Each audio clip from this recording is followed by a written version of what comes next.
G'day guys, welcome to another week of World of Tanks as we jump into week number 6 of ANZ PL. It's back to the dynamic duo. We've gotten rid of the three musketeers. Ben had other commitments. I don't know what other commitments are potentially more valuable than what he could have been doing right here, right now, tonight with us, Kev. But anyway, that is apparently the situation. So it's just back to us. And I suppose everyone's happy about that, really. Oh, I don't know about that. I think a lot of people are the fans of the Clockman himself. Everyone's a bit of a fan when Sandman or Ben comes around, or Ben's Lodge, actually. I don't think we can call him Sandman anymore, can we? No, I feel He's like really he's gone rebellious. that whole rebrand or whatever it may be. But look, anyways, doesn't matter because he's not here. We've got a lot to talk about, though. Obviously, the results last week sort of threw the standings into a little bit of a shambles. So there's that whole chestnut to sort of break down. Obviously, we'll take a look at the results from last week as well pretty shortly. But was there anything that sort of touched, sort of leapt out to you? I think, for me, the biggest result in my mind was actually the 3-1 that Bulldogs got over Action X. It seems to have really shown the strength that Bulldogs have been able to continue to build throughout this season. Yeah, I mean, I was going to say that was a huge upset with all the factors considered, right? Adelaide Action X have been coming off some fantastic series, taking out outright victories, having a couple of draws. I think there were some extenuating factors. Obviously, Dongalord wasn't really available for the rest of the series, and you have to wonder if that was a bit of a mental factor for them. Regardless, for Bulldogs, obviously, Manhouse definitely stepping up quite large for the team, insisting Bulldogs into getting a pretty clean 3-1. In all honesty, Matildas, we're talking about the Fosh Bees really kind of rolling over Auckland Archers. We didn't really touch on the fact, though, they weren't really playing with Celestia returned. Obviously, that's a case of you're versing a weaker Archers, but still Matildas come out very convincing on top. And then at the end of the day, 2-2 draws, which are pretty stock standard. I remember between the Conquerors and the Perth Panthers, it wasn't anything out of the unusual. For the Sentinels and Skorpions, so that was a strange series. I think that's the easiest way to sum it up. Yeah, a very unfortunate series for the Skorpions as well, because it did look like they were going to win it, and they do remain the only team so far that has not either won or lost a game. They're the only team that has 5 draws to their name, and end of the day, 5 draws, it sounds okay, but you also do only get those 5 points, so leaves you a little bit behind the rest of the pack, not by a substantial margin, but just imagine if they would have converted 1 or 2 of these games into wins. They could even be at the top of the standing, but that is besides the point. Obviously, that's where Adelaide Action X do reside. The thing is, though, Kev, obviously having lost that match last week, maybe looking a little bit shakier. Teams like Matildas, Bulldogs starting to get a little bit more hot on their heels. And both of those two teams, I feel like, are the informed teams that are looking like they might actually be able to catch and potentially overtake Action X. And a lot of that on the matches that we do see tonight. The MVPs so far for this season, as shown on your screen now, a lot of these players should be ones that you'd consider for your fantasy league. How's your fantasy league shaping up, Kev? I checked at the end of last week, and you seem to have gotten a pretty good boost off of what we actually got last week, which is surprising to me because I was like, I wasn't really sure. I thought most people were going to have some struggles last week, but you've gone up 11. I only went up 4, but going up is better than going down, so can't complain. Yeah, I mean, I think it's about to breach into the top 10. The gap is a lot less over there. I've actually taken Dark out of my fantasy league team because for reasons. He wasn't very happy. I did duck in to say hi to some of the Bulldogs boys throughout the last period of time. He said, don't talk to me if I'm not in your fantasy team. Very unfortunate, but I mean, it's kind of like the same crew that you kind of see that are at the top of the sharpshooters, the top of the fantasy league points. They're the players in the influential tanks, the guys that really understand how to make the individual impact. I think Bale's out there at the top at the moment. That's when you think about that, it's not just damage in terms of, they're farming 3,000, 4,000 empty damage. These are guys that are getting into early fights, winning crucial deals, or staying alive and winning these clutch situations. That's why they're so impactful.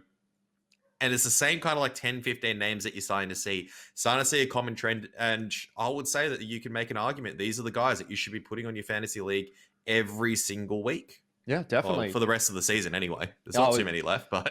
The thing is that, the one thing that I don't like about the fantasy league is that, you can see how often that player has been picked, which sort of ends up becoming a bit of a reinforcing cycle where players where people who are playing the fantasy league will pick players that they see getting picked the most because they assume that they're the best players, and therefore that player gets picked more. And as we go through the season, their numbers just sort of skyrocket. The other thing is, you can also sort of just go down the list now and look at like the top average points and just click the top 6 or the top 7 or whatever it may be. I feel like there might need to be like some sort of economy sort of involved, right? You have a certain amount of money to buy people with. But anyway, that's an aside.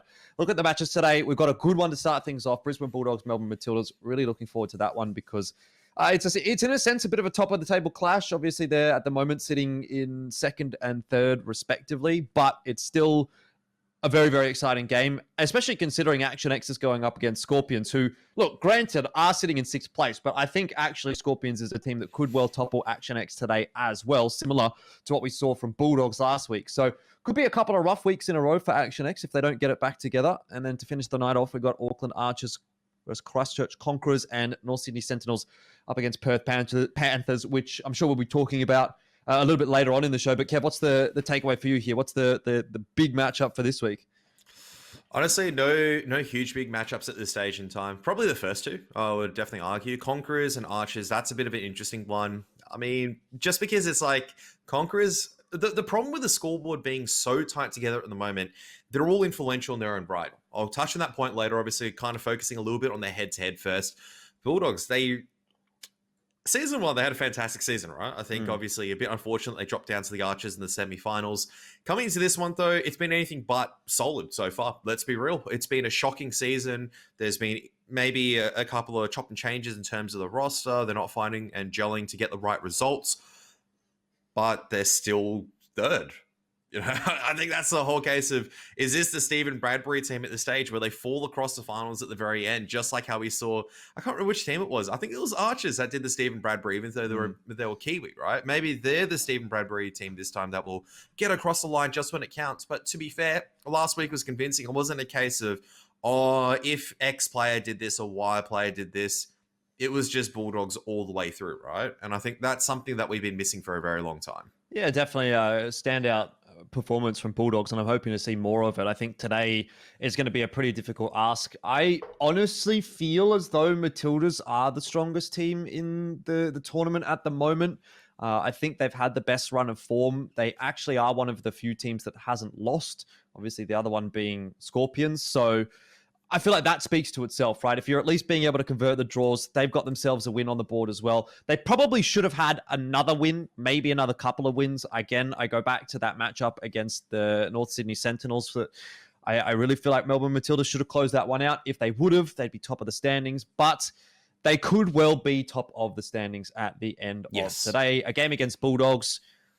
Unless Bulldogs come in with the performance that they showed last week, I feel like should favour Matildas. And even if they do, you know, I think Matildas is a bit more of a consistent-looking squad at the moment than what Bulldogs are. That I'm leaning towards Matildas in this matchup, basically, is the takeaway for me. Yeah, I mean, taking a big look as well in terms of the matchup. Look at that. There's a couple of old names there, isn't there, Jordan? Yeah. Madhouse up against Bales. Obviously, they're both bat chat players in some of these open maps. But I think Bales has been one of the probably, if not the player, kind of ANZPL. You can think of maybe Rainbow. You can make an argument for it, but he's kind of fallen off form. I just feel like every single time I kind of watch Matildas, you watch how Bales plays. He almost never makes a mistake, right? Like if rarely comes out on top in these influential one-on-one duels in terms of information, doesn't really sell his life or his tank for short, really makes it hard to kill, and obviously farms up a ton of damage as well, which is exactly what you want in your batchat player as well as one of your kind of MVPs. Yeah. I'm looking at the average damage here as well, 2.27. If we go back and actually look at the way that that's panned out, from week 1, he started at 1.5. So week 1 was a bit of a roughie. But ever since then, he's gotten better and better. He had 2.1 in week 2, 2.4 in week 3, 2.5 in week 4, and then 2.6 in week 5. So he's just been piling on the damage more and more and more often. And I think the same goes kind of for Madhouse. You know, we didn't touch really much on Madhouse in that graphic, but I think Madhouse has been getting better as the season has progressed as well. And I'll let you in on a little secret here, Kev. I've actually put Madhouse into my fantasy roster for the first time this season. I feel like he's finally broken away from the washed up shackles, and he might be able to actually farm a little bit today. But we do have to talk about the maps here as well. Mines and Himmelsdorf. When was the last time we saw mines? I actually can't remember if we saw it at all this season. Now, you said to me earlier that we did. I can't remember. We might have. It must have been a particularly boring match. But look, I'm quite keen to see mines again. I feel like it was week 1. Let me take a quick look back at the history, whether or not it was the case. It was between Adelaide Action X and Perth Panthers. That was the first time we saw Action X come out. And obviously, CJ and Dongalord were in the Super Conks and kind of farmed up a storm. So, it has been a while since we've seen this map. There's a reason why I don't really like seeing it in rotation, but here we are. Once again, it is Bulldogs' pick. Absolutely disgusting veto from them. We'll have to see if Matildas can punish them. Bulldogs will get away a bit of a cheeky one, as it looks like it's going to be straight into the heel brawl. Absolutely fantastic. Yeah, Madhouse going to be following Joe Atora. I don't know if I like to see this right now for the Bulldogs. Their players are isolated. I'd say Mad is probably done here. The STB1 does just arrive, although the 277s have rocked up as well. Focus Fire is starting to come through. Madhouse wants to get out. He can't go anywhere, and that's a great start to my fantasy week. Thank you, Madhouse. And I think there might be a reason we don't see him back. I mean, there's also a bunch of bat chats over here. The bat chat's now off Reload. Geordie just being covered off at the point in time. Obviously, he's a DPM machine at this stage. The bat chats will have a couple of shots still left in here. The 277s really want to be doing the bulk of the work, but Saxon looks like he should be going down. No, the 277s will be able to bail that, and Ravi's going to cop another shot into the ammo rack, which means that, well, he's going to have both the E5 as well as the 277 just have no DPM at this stage. Yeah, it's crazy. Actually, the HP differential is not that far apart, but the amount of tanks on the field for Matildas is looking pretty damn hot. And that's one of the issues sometimes with mines when you do go for that hill attempt with only a couple of faster tanks. I think in this instance, Bulldogs probably needed to look at what Matildas were running. They had the double bat chat, they had the STB1, whereas for Bulldogs, they only had the bat chat and the CS63 that were going to arrive at that sort of timing. And so in the end, Matildas do have that overmatch. They also have a single shot tank being the STB1 that's off the reload pretty much straight away. You know, he's able to fight. Whereas for Bulldogs, I mean, they only have the CS63, right? And Madhouse didn't even, I think, fire a shot in the end. So all's well that ends well, really, for Matildas here. It's just a case of cleaning things up. Dark is the last player alive, and I suppose now we just have to wait and see who's going to get the killing blow. It'll be Whippet, and Matildas start off nicely with mines looking quite convincing. I mean, the HP was close, but 5 tanks alive, you really can't say anything against that. Yeah, it just comes down to, once again, as soon as that bat chat gets absolutely murked on the way up to the hill from Madhouse, you got 2 bat chats that are coming off clip. You got a couple of 277s from the Melbourne Matildas reinforcing the STB1. There's absolutely nothing you can do. The CS63, sure, it's fast. It does get onto the hill, but it can't win a brawl against 3 or 4 tanks. And the 277, well, for Ravi, he's only a single 277. We talk about the E5 sometimes. There's a reason why you don't bring the E5 occasionally. It is a little bit too slow. It is American at the end of the day. There's no such thing as a fast American, as we say. Look, I will be honest, Kev. I just sent Madhouse a little sneaky message on Discord. Wow, that's toxic, dude. I said, bro, these are my fantasy points. That's toxic. We'll see. We'll see if that helps him out. You're rigging the fantasy league, dude. You can't be doing this. I'm not rigging anything. I'm not rigging anything. Look, we can't win anything anyway, the fantasy league anyway, so... Hey, is there prizes for fantasy league? There is prizes, actually. So I do believe, thanks to our lovely sponsors at Asus as well as HyperX, there will be prizes up for grabs at the end of the fantasy league. So obviously, if you're one of the players or if you're associated, aka you or me or Wargaming staff, as much as we like to say Wargaming is biased, admins, etc., they won't take home any of the prizes. They're joining the league just to have a bit of banter as well. I'll take a quick look at the damage. Artie Noob, that's fantastic. 3.8k. You love to see that in a 277. Rabbi tried to do his best, but the damage is not there on the influential tanks, right? It's not there on Madhouse. It's not there on Wise either, who got absolutely destroyed in the other 277 as well. I mean, at least he got 167 damage out, so that makes me feel a little bit better. On the other side of things, Artie Noob definitely farming things up. 3.8k. Whippet did pretty well. I feel like Whippet's been one of the more underrated players this season, to be honest, Kev. He's generally been pretty consistent in that bat chat. To be fair, the 1 week that I did put him in my fantasy league team, he really didn't do a whole lot, but every single time since then, I've kind of looked at his stats and thought, you know, he wouldn't actually be a bad shout, to be honest. And there's another pretty damn good game from him, 2.2k. Bales only gets 1.4. So, you know, if you're going to compare bat chats, going up against someone like Bales, or on the same team, obviously, but you understand what I mean. In comparison to Bales, he's done a pretty good job in this particular game. So I think that's a an astounding success, really, for Matildas. Yeah, absolutely. I mean, it just, for me, that just feels like it's a tank overmatch, right? You pick the right tanks. I look at the tank composition the Matildas use.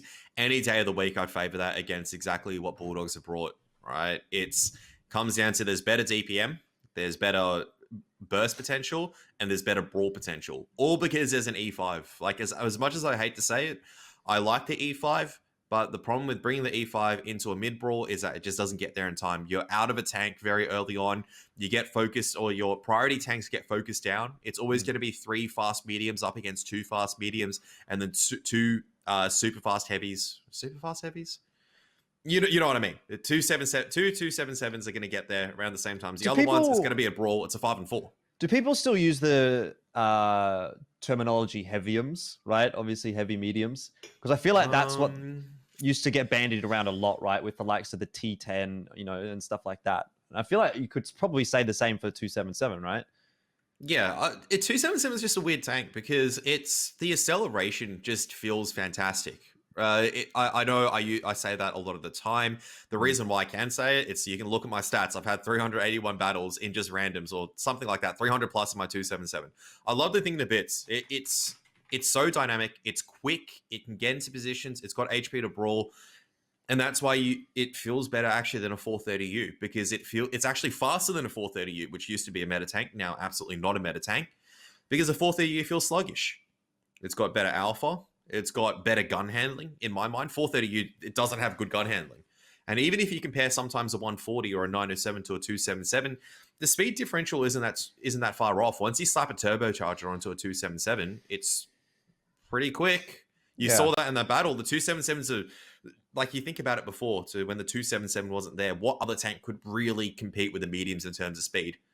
IS-7, still sluggish. I mean, no, but even the IS-7, like, I always felt like with the Russian heavies, it was kind of a case of once you got rolling, you were rolling pretty nicely. But Correct. it was kind of the getting rolling that was the problem. Yeah. So yeah, I mean, look, obviously it's a little bit of a muchness at this point.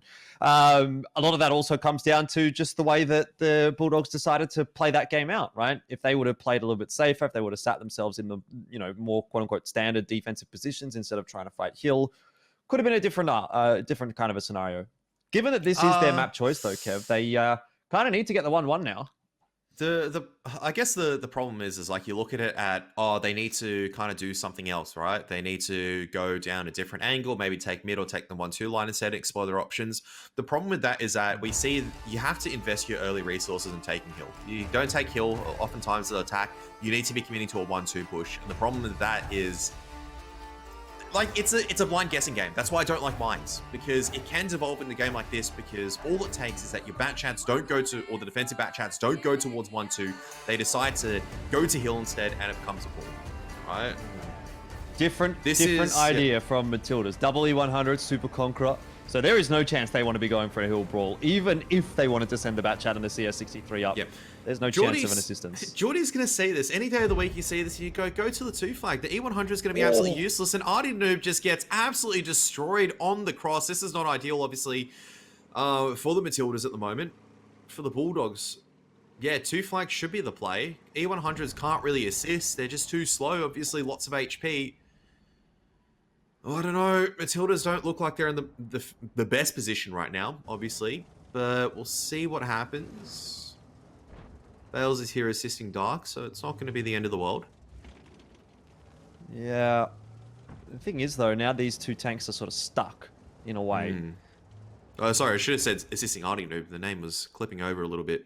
But doesn't matter if they're stuck at this point in time. The E100s kind of need to trundle into position, kind of get into an angle where maybe they have a few cross shots, try to get some 500 alpha in.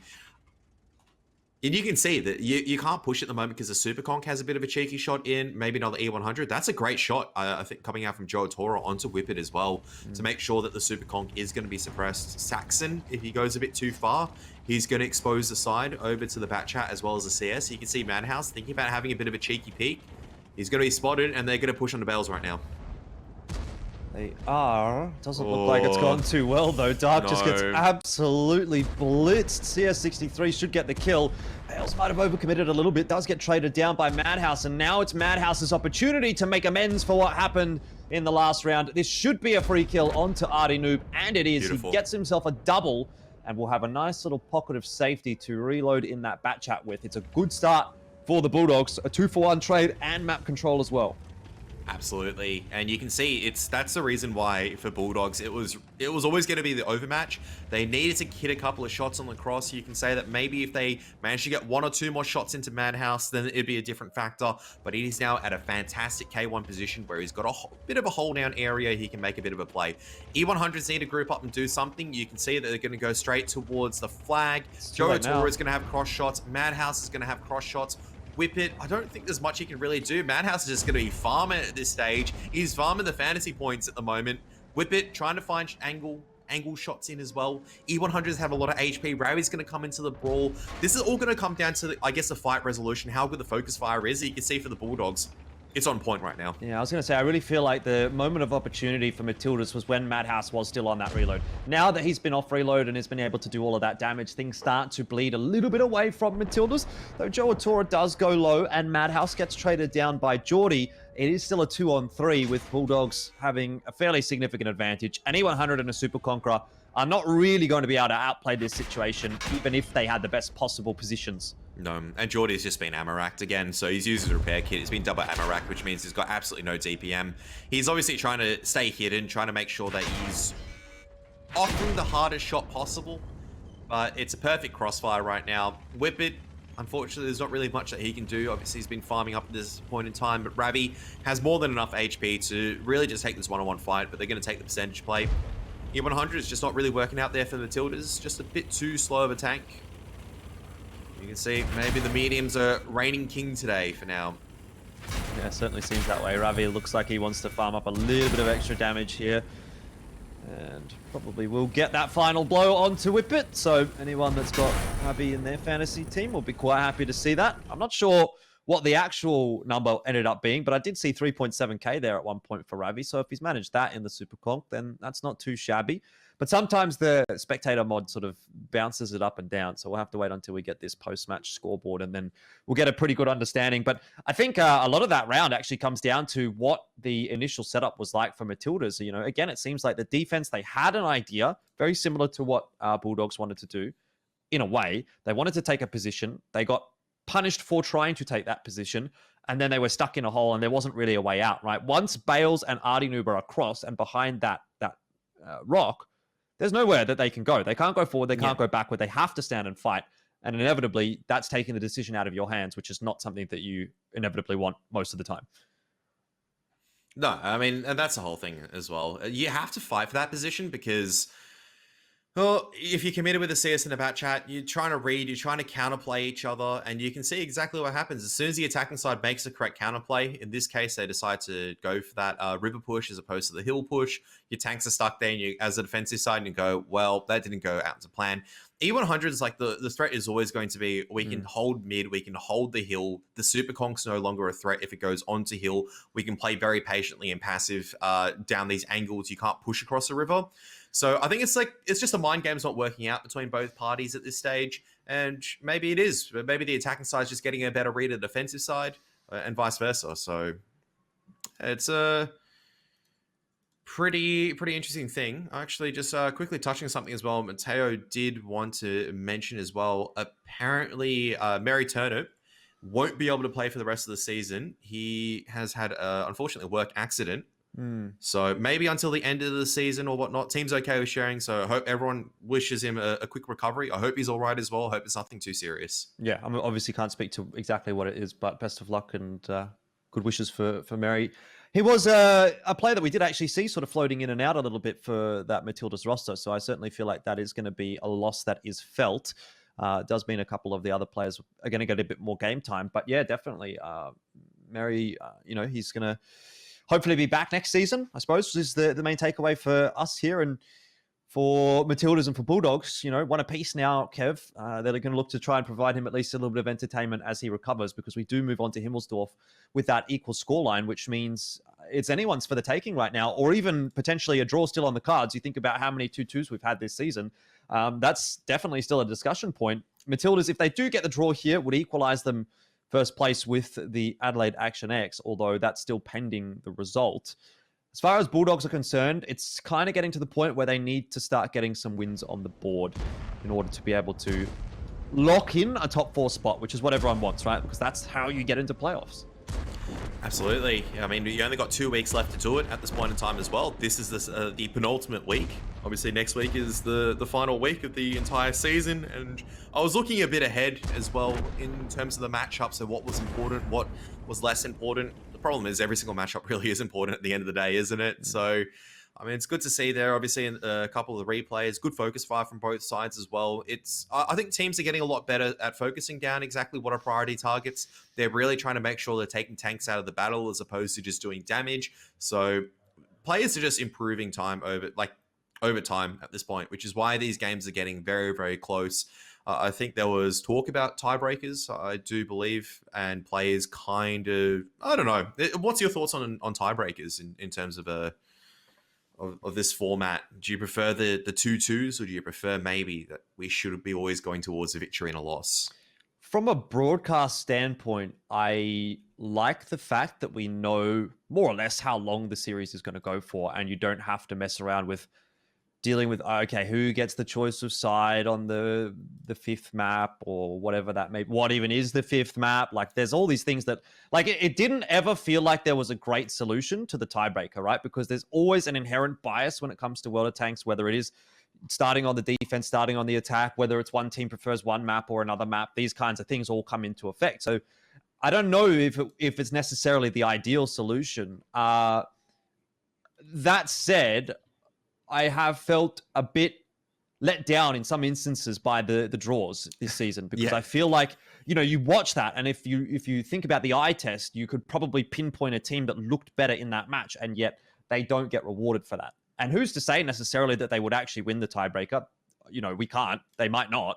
But at the very least, you can say, oh, well, they lost more rounds than they won, and therefore they, I guess, weren't the better team, right? But if they both win the same amount of games, and yet one team kind of gets a bit of a freebie win because of the timer, or, something goes, whatever, a team kill or something like that, or ignite or whatever, then you start to think, okay, well, I don't know. Anyway, look, the takeaway is draws don't really feel like they're valuable right now on the standings. Like, if you've got 5 draws, you're Sydney Skorpions, you're thinking, we're doing okay. Like, our season's not doing too poorly, but you only have 5 points.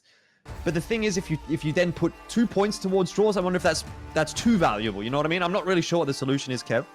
But I would like to see one maybe next season. Maybe it's increasing the round time at 8 so that we don't see these kinds of sneaky round wins by teams that maybe don't deserve them. I don't know. That's a discussion probably for greater minds than ours. All I know, Kev, is we are moving on to Himmelsdorf, and it'll be Bulldogs to start off on the defensive side. They've got a 50B for Soldat Udachi and a Bat Chat from Madhouse. So they've gone for the double autoloader setup, and Matildas have brought back the Fosh B once again. It's always a Fosh B, isn't it, at the end of the day for the Matildas? I mean, I feel like this is a bit of a meme, and now it's actually becoming something a bit more viable. I don't know exactly just yet. I mean, I think just quickly touching on player substitution as well. Cold the Wise out. It is going to be Soldat Itachi in. He's going to be that 50B, making sure he's taking some control with Madhouse. It's actually fantastic for Bulldogs. Once again, they've got control of the 1-2 line over Railway. The Bat Chat's pushed very early on for information. 50Bs are primed, ready to go in case there is an undertake. But this is going to offer Bulldogs the luxury of maybe probing a bit more for information, getting tanks back to the 2 flag, getting ready to re-push into the D line to make sure they have lots of good map control to work with. Matildas, though, just about to get to the top right now with their E100s, and it's always a bit scary with the E100s driving at you. I'll be real. I'm a bit surprised that Bales is like half down the hill there. Like, he's essentially committed. He can't go back if someone peeks the corner, for example. Very unlikely in the 5v5. In fact, I don't think we've ever seen a defense kind of contesting the 0 line. It's a good setup here, though, for Ravi. Should be able to spot the players as they do come down. Will not connect that shot though. Yeah, Polish gun handling. When Stroke you of connect luck. it, well, when you Matildas. connect it, it feels fantastic because it's like that 750 alpha, right? But when you can't connect, you might have a chance right now. Aim, aim, aim, aim, aim, aim, aim. Beautiful. He's got HE loaded. Okay, that's fine. That's completely fine. He just wants to try to do a bit of damage. He's relatively hull down. His commander's hatch is going to be hidden.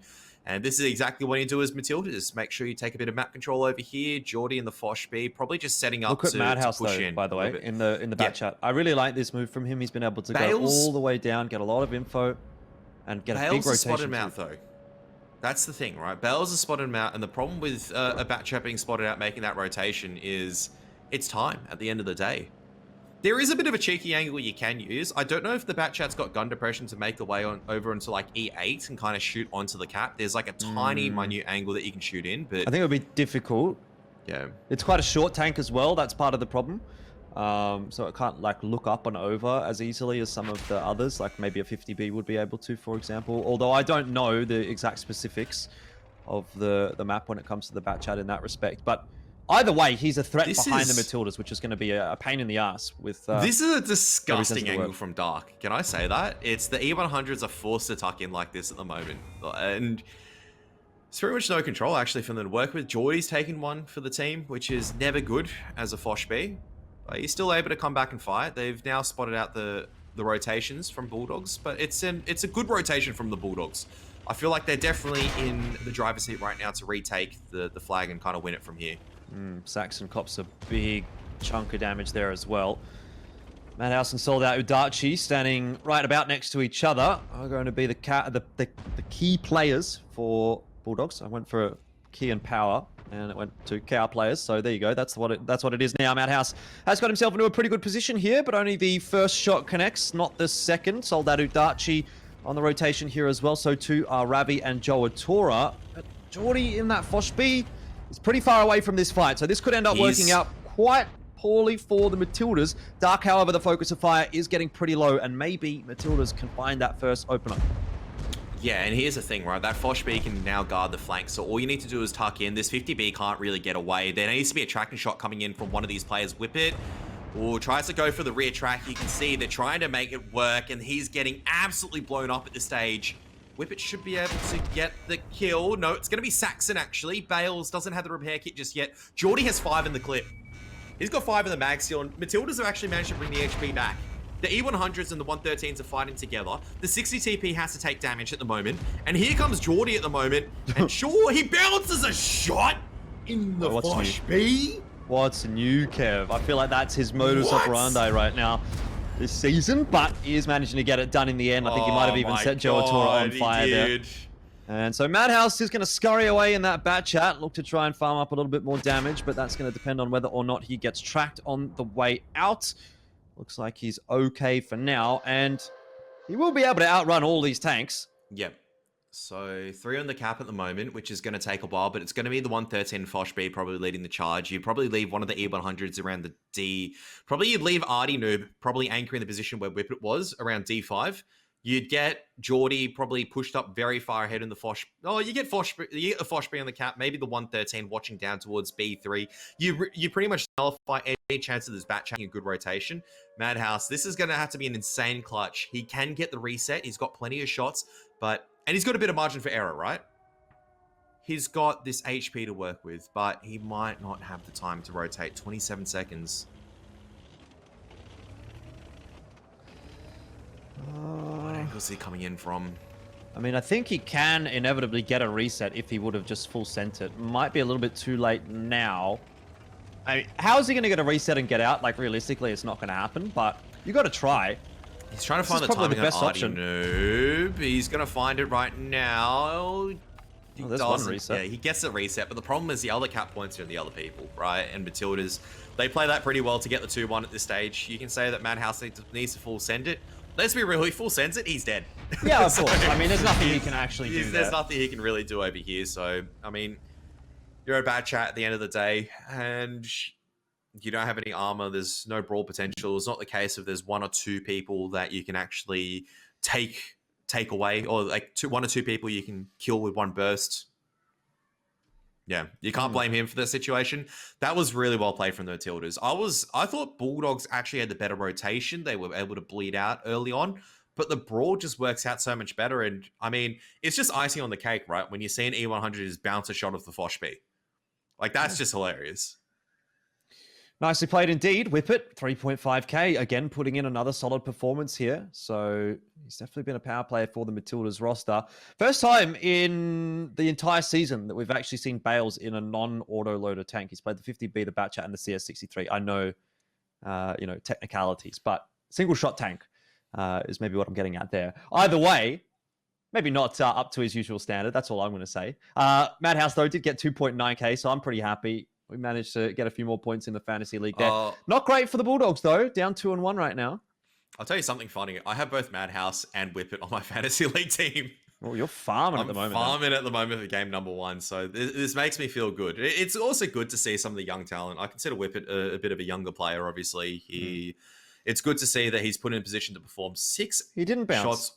No. As in the E100 bounced on the Foshby. Oh, I thought you were talking about Geordie bounced a shot off the E100. I wondered why you were getting I was like, hang on, why is this a big deal? No, the E100 shot at the Foshby and it bounced a shot. That's why I was like, hang on a second, like, how does that happen? Like, I totally understand now. How do you get RNG that badly? At that stage, if that happened to me, I'd just throw my keyboard out the window because the game hates you. All I saw right there was an opportunity to go in for a dig at Geordie, and I decided to take it, whether or not the facts were correct or not. It's fine. It really doesn't matter.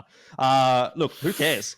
Either way, I don't think that Matildas are too disappointed by how things are going at the moment, Kev. Although, they did win the first round on Mines, didn't win the second. So always the opportunity for Bulldogs to pull this one back to a draw. But what I said earlier, I think still sort of stands true in that Bulldogs, they want to find some wins right now, and they're just not quite being able to. They're finding the draws. Yeah.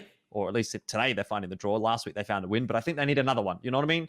Like, they need to get a win here, or they need to get a win next week if they want to make it into the top 4, because 1 point on the board isn't quite going to be enough to leapfrog anyone right now. Yeah. Pretty heads-up play from both parties as well. Bulldogs going to get cold in. That's a big indication that you're going back to more of a 2-7-7 kind of lineup.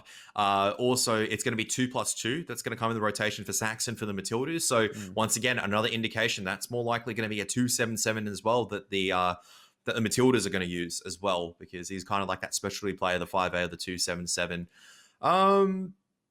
Yeah, this has been a pretty good series so far, but it's been pretty quick in all honesty. A lot of the battles are just kind of over and done with. Well, I think that's what you're going to get on Mines. Himmelsdorf should provide us some buzzer beaters, but Mines definitely leans towards quicker games, particularly when it's a hill rush strategy in the first game of the day. Those can be over in a minute, 2 minutes, or even less. Yeah. That's kind of what we saw. So was this the bounce? There it is. No, it was before. Just before. Just before, at the very beginning of that clip. But, I mean, that was just fantastic focus fire, right? Coming out from Matildas at the end. It was just all grouping up. They're pushing together as a blob. Very difficult to isolate a target. They managed to find the right timing, and they've got the tanks to output more damage over a sustained period of time. 50B, you can see, is out in the open. He couldn't really get away, so that's down to micro positioning. Maybe Sold Out needs to play a bit more greedy. You can't blame a player, though, for trying to make sure he's in the fight using his HP. It's one of those situations where if he's out of the fight, for example, he's behind a window and hiding away and he clips out, maybe he doesn't have the most effective shots, then people start blaming him because he's so-called baiting the team when it's a 50B. You can't really put the 50B in the middle of an open You've got to bait the team, to be honest. You got to bait the team in a 50B or a Batchat. That's my 2 cents. Anyway, a couple of changes coming through for this final map. Matildas are going to remove Saxon, bring 2+2 in, and Bulldogs taking Soldat out, and Cold is coming back in. So I felt like Soldat kind of came in for a reason. Cold was performing pretty well. I wonder 50B, specialized tank it's just player, the 50B, right? And we're not going to probably see a 50B now from Bulldogs on this second half of Himmelsdorf. Would be my assumption based on that change. You might see like a 50B on Ravi maybe, and as well as a Batchat coming out onto Madhouse. It really does depend. Obviously, it's sometimes a bit tricky to kind of exactly pick what team is going to pick what on Himmelsdorf. Oh, definitely, yeah. Because there is still a variety of tanks that you still will be able to see. You might see a Supercon come out. You might see a 705A come out. You might see all these kind of so-called super heavies out instead. Wanted to also quickly touch on the fact that there's a lot of, I can see inside the chat, there's a lot of ANZ BL players kind of talking themselves a little bit. So if you want to see a bit of that gameplay as well, it is going to be on Mondays. Yeah, it's from, I believe, 8 p.m. Australian Eastern Standard Time. So same channel, still on the right channel over here, but obviously on Mondays is the ANZ BL, and it's analyzed by Big Brains, JT, and Bolognese. Oh, well, JT does have a pretty big head, so hopefully he's got a big brain inside of it as well. Otherwise, he wouldn't be putting all that space to use. And we'll have to see how they can do when they do play later on this evening. I think we've got Skorpions coming up next. JT kind of hungry for some zinger burgers, but also for some wins this season. Besides the point, we do head into Bulldogs versus Matildas to finish off their series. Himmelsdorf here with Bulldogs moving over onto attack. They need the win to equalize this at a draw. Otherwise, Matildas will spring into action in first place. Actually, it's 2+2 that's been relegated to E100 duties. Geordie and Artie Noob in the 277s. There's only Bales on the bat chat as an autoloader. CS63 actually out and play for the Bulldogs. I don't really like this. This is very interesting, that CS63 play. I don't think I've seen a CS63 being utilized in this manner. Like, normally you expect a CS63 to go to hill, because in a 15 versus 15 advance, right, a CS63 can get there a lot quicker. You can take hill control, get information, and rotate out into the main brawl. But in a 5-on-5 format where it's much more important to have HP, I don't know what the goal is here realistically for the Bulldogs. Because let's be real, CS63, I've been saying let's be real a lot recently, but CS63, it doesn't have better camo than some of the other medium tanks. It's not the best in DPM for its class. It doesn't have fantastic armor. It's got a trollish turret, and that's it. Yeah, it's a bit of an interesting choice. We'll see how Bulldogs do elect to utilize it. They have put him up in that pillbox, so in a sense he is hull down. Anyways, Geordie having spotted out Joe Torres, going to get that early piece of info for the Matildas, and looks to try and put a bit of damage through here as well. Can't quite connect that first shot, but this is plenty of info, and surely this one now will be a connection. Yeah, no, bit of unluckiness on the RNG. 277 doesn't have the gun pressure to go down. Even though you saw a chance for a shot to go in, the gun handling does kind of go astray occasionally. So, and you can see that there. Yeah, you saw, like, it was fully aimed. It looked really good, right? And it just went into the dirt. Yeah, I've had that a few too many times in my bat chat, actually, but I feel like the bat chat's gotten better lately with all the new equipment, and it's not so bad these days. But anyways, let's see what Matildas are going to do here, because they've rotated all the way into the 2 flag. But they're on the defense here, Look right? At that. So they're waiting for the AMX 50 to be at a peak. They're all looking at that angle at this stage. The 277 is just guarding it as the E100s are coming around. If Madhouse comes around at the wrong time, which he may just... Oh, no, he's actually he's found the perfect timing, so should be able to get 1 for the team, 2 for the team, and a 3rd one before he goes and clip. You should know that instantly go and clip. Beautiful stuff there. Bale's now rotating in. The brawl happens, but Matildas are going to kill this E100 before Joe Torres really have time to play the game. Well, the one benefit of having a CS63 is that it's going to be able to rotate quickly into this fight, but Dark was so far away. The overmatch was so good. Matildas found the brawl that they were looking for, and now Bales arrives in that bat chat as well. So there's reinforcements for Bulldogs, but there's arguably even stronger reinforcements for the Matildas. Dark now on his reload. Madhouse just about to come off of it and puts in as much damage as he can. Dispatching of Whippet. Geordie also drops, so Bulldogs equalize the numbers. But in the grand scheme of things, this does still feel like it is Matilda's round to lose. Bales on the reload isn't going to be a factor, and these next 10-15 seconds are very important for Bulldogs. But very important, though, that Artie Noob is able to hit that shot in the CS63. You can see they're prioritizing the dangerous targets at this stage. CS63 does have DPM. He goes down first. Next target has to be, obviously, Ravi. 2+2. We'll be able to get another shot in. Trying to go in close. Trying to nullify the 277. Trying to phase hug at the moment. And there it is. That's why the E100 is so good, because once you get close, the 277 doesn't have gun depression, and the E100 just looking for the Cupola shot right now. 2+2, trying to find it. He will get it, even though Bravy's trying to jiggle his best. Madhouse a single shot. Bales has 3 in the mag. He's been able to out-rotate Madhouse, and Madhouse has bounced one, but Bales won't bounce anymore. Ooh, and that was a big game from Bales there as well. I just saw about 4.4K from him. So he's making amends. He's been able to put it all together in that final game. In the end, it is Melbourne Matildas that get the 3-1 victory. A valiant effort from the Bulldogs. I felt like there was a moment there where they could have been able to turn that back around in a 3-on-3, but the ever-present threat of that bat chat coming back off the reload was always going to be a problem.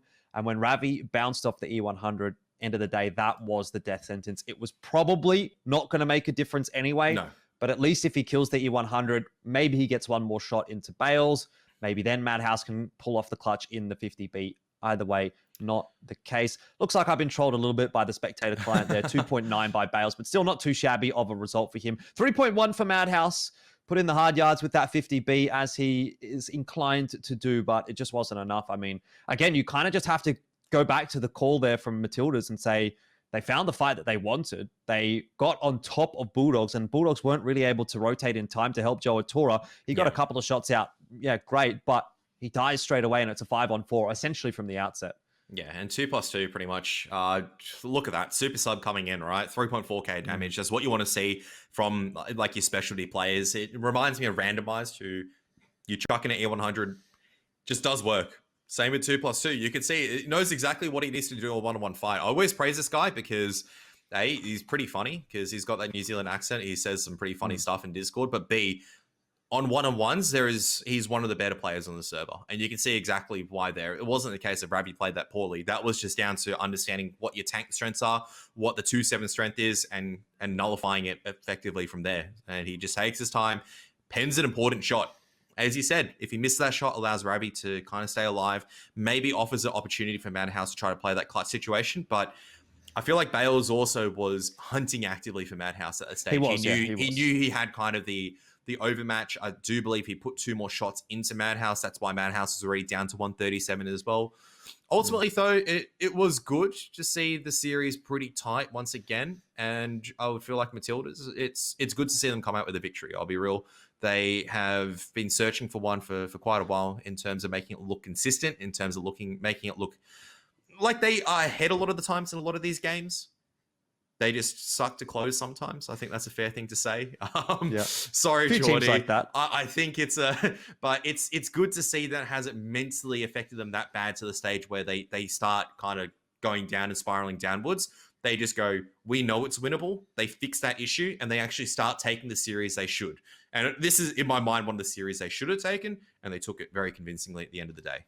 I guess the main takeaway is, we're almost at the point of the season now where we have to start going back to what I said really on like day one of season 1, which was the team that doesn't mental boom is going to be the team that's going to be able to perform best come playoffs, come finals. It seems like Melbourne Matildas, at least based on, what you are saying there, look like the kind of team that aren't necessarily suffering from some of the rougher results that they've had. Not that they've been bad results, but there's always that question of what more is there that we could have gotten out of these series. And it's a learning opportunity, but it's also something that you can, if you're so inclined, take the wrong way and sort of start the negative spiral. But Bulldogs, I think, can look at this one as well and say, well, what could we have done better here? I think there was a few things getting caught out a couple of times there really on Himmelsdorf felt like the most unfortunate situation they could have really found themselves in, because those rounds were close enough at least, that if they wouldn't have lost a tank really straight off the bat in both of those rounds, I do wonder how close things could have been.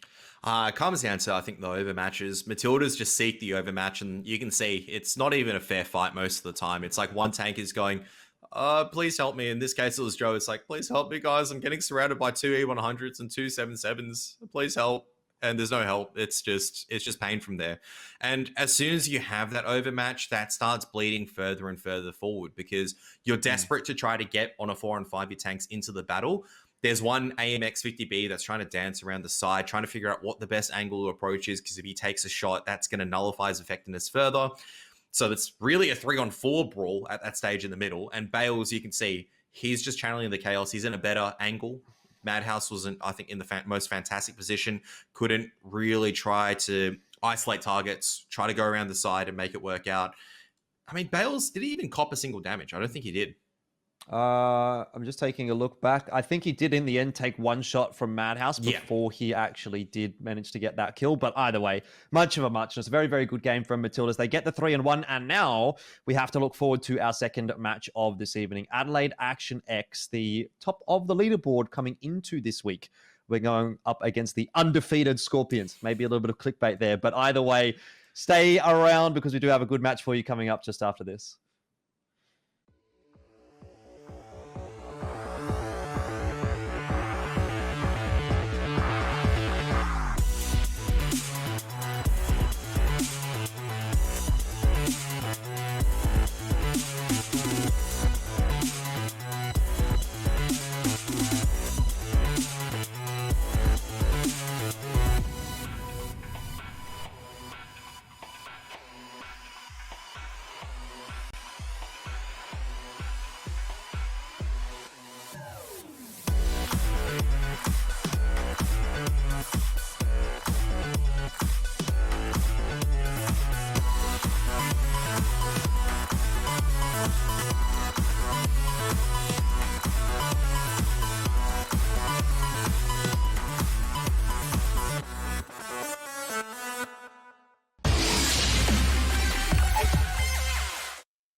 Poland doesn't want to rush these at this stage. There it is. He's got to hit the next one. In. He has to hit the next one, absolutely. 1,500, that's enough for the clip of the bat chat. And he should have enough damage. Madhouse just needs to go in and make sure he hits every single one. And you can see he's already coming off the clip, coming full speed. Just wants to take his time right now. Yeah, Colin going to try and get in his face, but really it's not going to happen. The bat chat a little bit too quick, a little bit too maneuverable. And Colin, well, he's going to try his best, but this should be routine. Madhouse should be able to get away. He should get out. Yeah, he does. Kane not quite being able to get that second shot through. Does leave Madhouse on a couple of shots of HP available, but still more damage yet to be done. Kane 2 remaining. Puts one into Dark. The final one probably goes through as well. And now it's on to CJ to finish that one off. He'll get that done easily. It's all that Udachi in the STB1 does have high DPM and might well be able to deal with CJ here. This could still go either way. No. This is actually a Bulldogs victory over here for sure. It looks like he's playing, he's waiting. He wants to land every single shot possible. But Eugene gets an ignite at the same time. So Ravi is down really low at the moment. But this is really good focus fire coming out from some of these member of Bulldogs. The fight is just all over the place at the moment. Kane's now coming off the hill. Yeah, Dark should drop, but he actually gets himself into the dip, into, I want to say, relative safety. What is that low roll? It's an STB with a 295 roll. That is unfortunate for CJ. Still gets the job done. It's 2-on-3, but Soldat Udachi should put an end to Colin. He's got a broken, or rather damaged, engine. So he should get chased down, but it's a question of whether or not AVP can hold the line, hold the fort for long enough. Can he get one more shot in? He's got a damaged ammo rack. I have to imagine that he won't. CJ should put him to bed here, and that ends up being a 1-on-2 for Soldat Udachi. 277s on the move now. So is the TVP. Speed starting to make his way forward. Eventually, Madhouse will get spotted, but it's a question of how many players does Action X lose before that happens? Doesn't matter if he gets spotted at this stage. Yeah, finally Dark goes down, but CJ is now a one-shot. TVP coming off into clipping out Ravi. But I don't know, at this stage he can clip out, but you're not going to be able to take down Ravi. He can dance around the rock. Madhouse is still farming at this stage. He's put himself in, obviously in a fantastic position. Kane does manage to slot one to inside, but at the moment you can see they're so confident in taking all these one-on-one duels because they can. You don't have to stress about it. Well, I like the fact that they've got Saxon on the cap here. The STB1 actually comes across. They're kind of trying 3-cap here. This could be interesting. Oh, see what Bales can do to hold things off. 2 seconds. They haven't been able to do it, Kev. No, the reset does come through. Dell did just manage to get it. Bales has one shot left in the clip, needs the kill, does get it. And all of a sudden, the brawl ensues. Well, Bales is out of it. It's essentially a 3-on-2 for now. As soon as they push across, you can see Bales is going to shoot them in the side. He's going to go, thank you very much. Focus fire and the fight's going to happen as Toast is going to be the focus point. Artie Noob as well. Yeah, some more free damage here for Bales in that bat chat. Toasted goes down to a one-shot. Blades is leading the charge. Needs the backup of his fellow Super Conqueror in Blaze, but, I mean, really, what are you going to do? You're walking into a crossfire right now as archers, and they're trying, and they're, to be fair, doing a pretty good job of rotating that damage around, but inevitably you're going to be losing. All you need to do right now, you know where the enemy tanks are. You just need to push in together. E100's leading the charge. Whippet is being a bit too enthusiastic, but you know what? He's a Fosh B, so... Quack. Quack! He's bounced one. Quack! The Super Conk is getting absolutely quacked at the moment, and he's dead because the Fosh B's clipped out on him. He still has 2 more. That's another quack. Oh my goodness, what is going on? How much damage has Whippet done? He must have done so much. That's the dream as like the Fosh B. He's like even driving away at the moment. He's just gone, oh, quack you later, mate. And here we go. Fat Chat, Fosh B's in action. These E100s need to die quickly. Yeah, well, Bales doesn't care about what's shooting him in the back. He's focused on what's in front of him as well. Lots of damage into the E100s. It's coming from all of the autoloaders. Geordie might be in trouble, or maybe Dell is in trouble. I can't really tell. Geordie has the shots remaining in his tank, and Dell has run out. 429 HP. I'm not sure that's going to go too kindly for Dell. In the end, he's out of the picture, and Matildas are looking good to pick up a victory. Fosh B, Fosh U. Batchat's on the way as well. Goober, 12 seconds on the reload at the moment. No one's suppressing Goober, so Darsley's going to go down here. Yep, Goober waiting for that reload, waiting to peek, and Dastardly has decided not to roll around the corner. He's just a wide open, flat-sided tank. He's the broadside of a barn, essentially, to the Batchat, who now does start to turn in that direction. But Goober is not missing any of these. That third one didn't quite go through, but he's still got a couple more left that he can play with here, and does, in the end, trade things back. So, Conquerors have done an excellent job of returning fire, and back to a 4-on-4 with Conquerors having equalized the HP. Yeah, we'll see if Goober is going to be caught off guard. JS has got his number surely now. Goober actually does get the proxy spot across, and he has decided to get the heck out, but a shot does sneak through from the 50B, and JS now 1 shot away from getting rid of Goober. What a tracking shot. Oh my word. Is it going to be enough to get him surviving? Looks like it will for now. By the skin of his teeth. That was such a sick tracking shot though. I feel like Conquerors definitely need to dump in at the moment. While they've got the numbers advantage over here, you can't really fight a prolonged battle against a couple of Batchats on your extremity, but I mean, they're bleeding out a lot. Panthers making a good comeback into this. Twit's ammo rack though, so is tough. 4v3. Conquerors have the numbers advantage. Camo healthy in the STB1, feels confident in pushing over the hill, which is not a bad place to be. Going to be a lot of farm into the back of the 277 and the Super Conqueror, of which is now down to a 1-shot. Twit goes down. Camo gets the kill. And now Slayer and Camo will reap the benefits of their strong positioning as Diesel Nuts now becomes their focus of fire. We talked about the clutch potential for a Batchat, but I'm not sure about it here. Camo, you can see, is coming across. He wants to spot for this potential, but I don't think they're going to be spotted out. Here we go. Twit. There it is. Gets the reset. Perfect shot into that 113 that's turned away at this point in time. Out comes the Batchats. It doesn't matter if you're looking there at this point in time. A double Batchat over at church. Well, it's going to be a problem. They say taking the church, but Bluey might be taken back to the garage pretty soon at this stage. 2 Batchats just unloading on his butt. And wow. He's been absolutely rammed and he's dead. He is dead indeed. It was a good start for Conquerors, but it doesn't look like it's going to be a good finish for them at all. Panthers are farming right now. Look at that HP bar just disappear. 4,700 left for the Conquerors. This is really good calibration. Because of the DPM, they are free to go in at this stage. Miss Oh, shot, they bounced. Miss shot. Napalmer won't miss that one. Now Wymo. Surely he's not going to have another Wymo moment. Oh no, this is Wymo into Wimmo. You hate to see it at this stage. Tintac's got some DPM as well to work with. Napalmer, well, that's an average roll. 400 from the Super Conk gun. Still, it probably wouldn't have been enough, you'd imagine, either way, unless it was a massive high roll, but Tintac will finish it off. It's now on to Cindy. JT very low on HP, probably needs Russian to take the first shot here, and will try to conserve as much of his HP as he can, but they know that they need to dispatch of the Super Conqueror as quickly as possible. I'm not sure that it's going to end up being worth it. It'll be 1 Batchat at least for the kill onto Zanin here.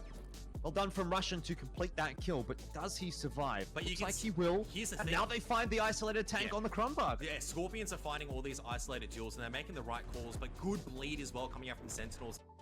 The attackers do have control of the hill, for example, is, oh my goodness, are you kidding me? That is just not supposed to happen. An E100 gets the ignite at that distance, and there is no chance, but Rainbow just burns to death. All right. Skorpions, can we not throw this advantage away? 5-4, there's two 50Bs. You've spotted them. JT's outspotted the 50Bs. He is onto hill, completely safe. I don't know why I'm starting to sound a bit British. But don't throw this away right now, Skorpions. I'm telling you. Don't throw it away, boys. Don't throw it away now. 2 on 3. Skorpions might find a way to draw the unlosable series. Russian definitely didn't need to make a move over there. 25 seconds. How has this happened? Where the Bat Chats, they're in a perfect position. They get the punish. Sure, they're on reload, but Russian takes 2 shots of damage. He really doesn't need to. Gets a little bit a bit of bloodlust in his eyes once again. Knight, unfortunately, too low. All you need to do right now is find the right angle. There it is. Do the shots come across? There isn't the reset. Russian gets tagged down. You can see he's trying to find the angle at this stage. Doodle Tank, who bounced a shot just then, was it the Bat Chat? They just can't connect at the moment. Doodle Tank is the savior.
Welcome back. Appreciate you sticking around. 15 minutes. That was a very, very fast first series. So we did have to have a little bit of an extended one compared to usual, but we are back and ready to jump into game number 2.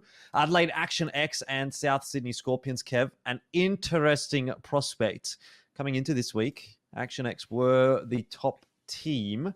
Obviously, with the win from Matildas, they're not quite that anymore, but they do still have a potential 3 points out of this matchup. So that could still change. But what's your general takeaway for this match? What's your feeling coming into this one? Because I was a bit, I'll say, disappointed maybe by what we got from Action X last week. So that's giving me a degree of hesitancy as to their strength coming into this week. Look, I think for Adelaide Action X, the shortcomings were kind of shown as soon as they do lose a critical member. And I'd argue that Dongalord obviously has been a very integral member for this Adelaide Action X roster. Things don't really turn out to be too strong, right? They can make a couple of mistakes, or maybe they're caught off guard. They can lose a couple of series. Maybe they're starting to get into their own heads a little bit because they were in a very winnable position on Himmelsdorf. And from there, it's been a pretty rough couple of series for them. They need to show the caliber to reset, go on forward from here. It's only going to be tough opposition right now from here on onwards, actually, for Action X, right? I'm looking forward to who they're versing next week as well. They're taking on Matildas next week. This, I don't want them to fail at the moment at the final hurdle, but they need to kind of step up to the mark at this stage to go. The early weeks weren't a fluke.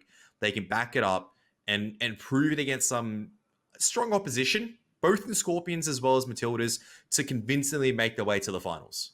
Yeah, indeed. They have a pretty good core, though. You know, we've been talking a lot about Action X. I think CJ's been doing pretty well for himself.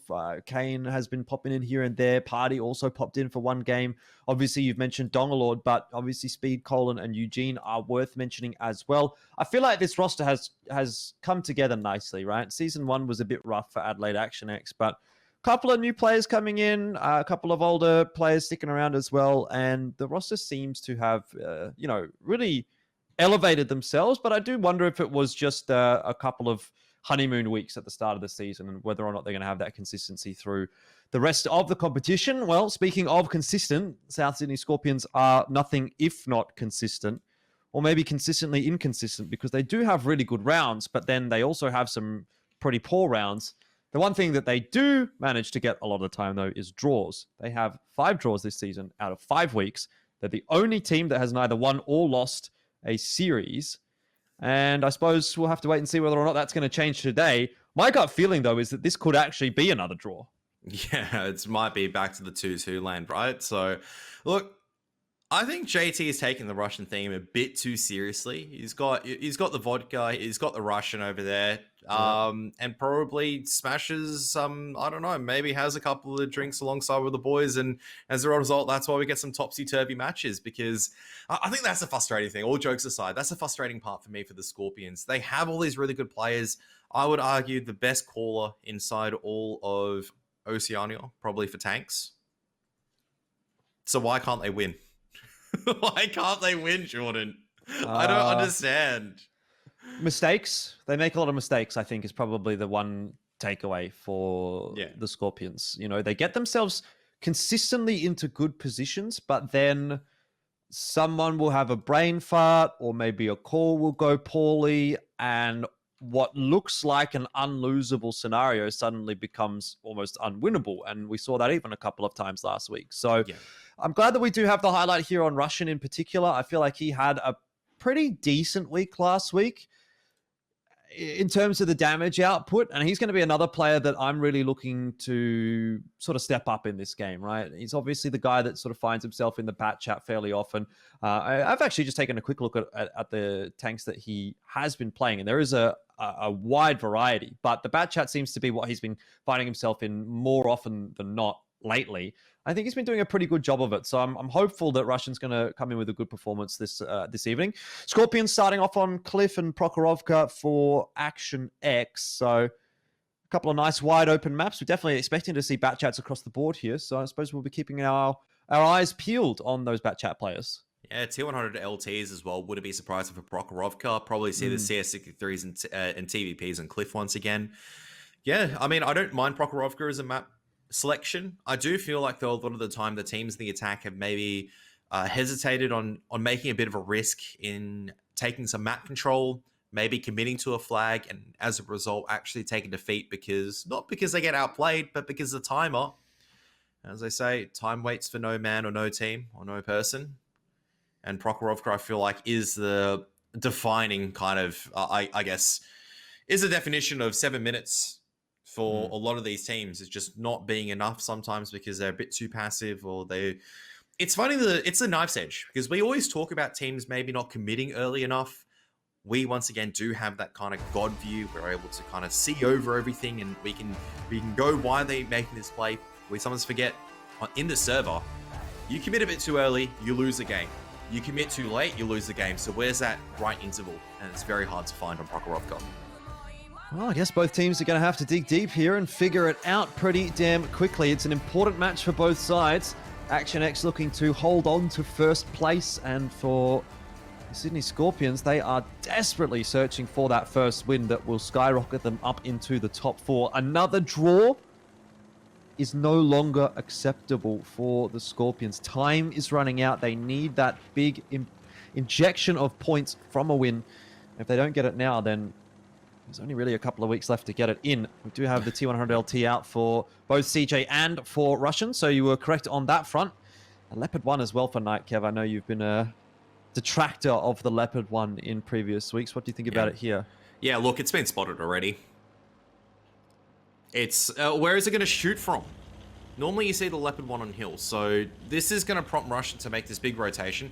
Look, you're going to know as Leopard 1, if you're on the railways and you're spotted out by the T100 LT, you're going to realistically know there's going to be a T100 LT in the bush. Taking a quick look at the camo or like the equipment loadout, you can see CVS, optics, as well as vents. Really hard to then, as a result, dig out the T100 LT.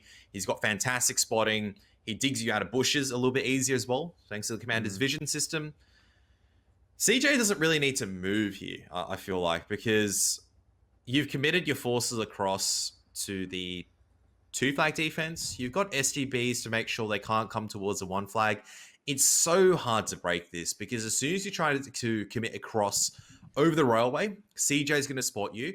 If you try to go further up the hill, the SGB as well as the bat check and rotate. I mean, Kane's already going for a bit of an expedition, and he's afforded the luxury to, because, well, why not? And sure, Russian's going to get all this information, but I'd say that Action X are more than ready and happy to give this up, because, as I was saying, you cannot hide, outside maybe a T100 LT, you can't hide anything on the 1 flag. Just gets outspotted by the STB1. You've even got a super conk there as well to make sure mid's locked down. You've got hill control, so any super conk trying to fight over mid from the attacking side from the Skorpions, it's not going to go too well. Like, JT is going to be aware of that danger, is going to be aware of that threat. So 277's actually going to commit across the railway, going to look to try to retake the hill at the moment. May just work out. I think that's Aussie going to be leading the charge.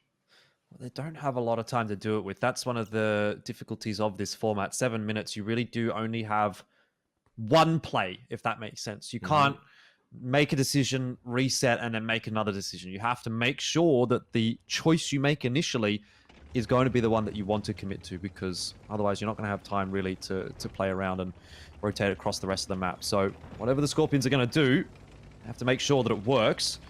Do have a little bit of pressure onto that 1 flag now from the T100 LT. So does that force a rotation?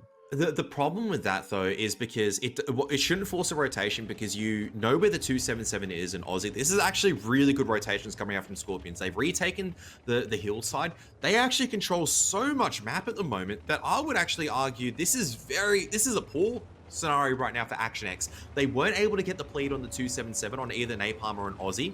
As a result, Donglord is not really in a hold down position. He has to commit across into safety, and he's going to take a lot of damage. It looks like it's a stupid thing he's done. Honestly, that move has just saved his life, right? Because he kind of had to do that anyway. Exactly. Someone's going to have to push forward and get this reset. It looks like it will end up inevitably being Donglord. STB1 or T100 LT's got plenty of time. Donglord coming in is, I think, just going to be the icing on the cake, to be honest, because he can just go hold down here. I like this, by the way, from Skorpions. They've actually got Russian off of the cap. They forced the rotation that they wanted. They're not going to leave Russian there out for dead to sort of commit to a nothing cap. We all know that there's no chance he's going to cap this one out. But what they have done with this is Skorpions have forced the hand of Action X, and they've given themselves a big advantage. Dominlord down to 577. Another one goes through, courtesy of JT. Might have been one of those weeks where you should have put JT in the fantasy team, because put him in a Super Conqueror, and he's going to pump away a bit of damage. Already up to the 2k mark. Very good start for Skorpions. I feel like this was just an absolute failing coming out from the mediums and Action X. This STB all the way over at Hill, right? I think it's in speed or whatnot. The STB ones need to get in positions where they can do something. I feel like they're just out now ready to get farmed. Skorpions slowly chipping away. Time is starting to tick, but that's okay. Your 277s are healthy. I don't know. I look at that and I go, that's really favored for Adelaide Action X to really take the series, and then CJ's about to get farmed if he gets spotted here. Yeah, there we go. JT slides a shot through, and so does the rest of the team. He's on fire as well right now. Think about all of those assists Russian is racking up right now. I'm assuming it was him to spot him out there from the flag, and well, that was the last-ditch attempt, really, it feels like, from Action X, who needed a reset on the cap. Now they're not going to get that, and now the overmatch favors Skorpions in every facet. It's a 5-on-3. This is the first time I've actually seen a Prokorovka game go this poorly for a defensive side. I'll be realistic. It's. I mean, I don't even need to call anything at the stage. Oh, cool! You got rid of a 277. How are you going to push against a Leopard and a Super Conk over at mid? I don't know. I mean, maybe 40 seconds left. You have to deal with Napalmer. We know Napalmer is an absolute god. Yeah, he has. But I don't know. I guess the ideal scenario here is Kane in that bat chat just absolutely sends it. Maybe kills JT and Russian in the same clip, and then Eugene and Speed in the STB ones can try and do what they can. It's unlikely, I know, but gotta do something, don't you? Yeah, that was the whole thing. Is I felt like. That was touching on the point. Adelaide Action X, they were in such a good position in terms of map control. They knew exactly what they needed to do, and I've just never seen just the lack of agency or initiative coming out from some of these members on Adelaide Action X. They just stayed still, and they gave up so much map control for nothing.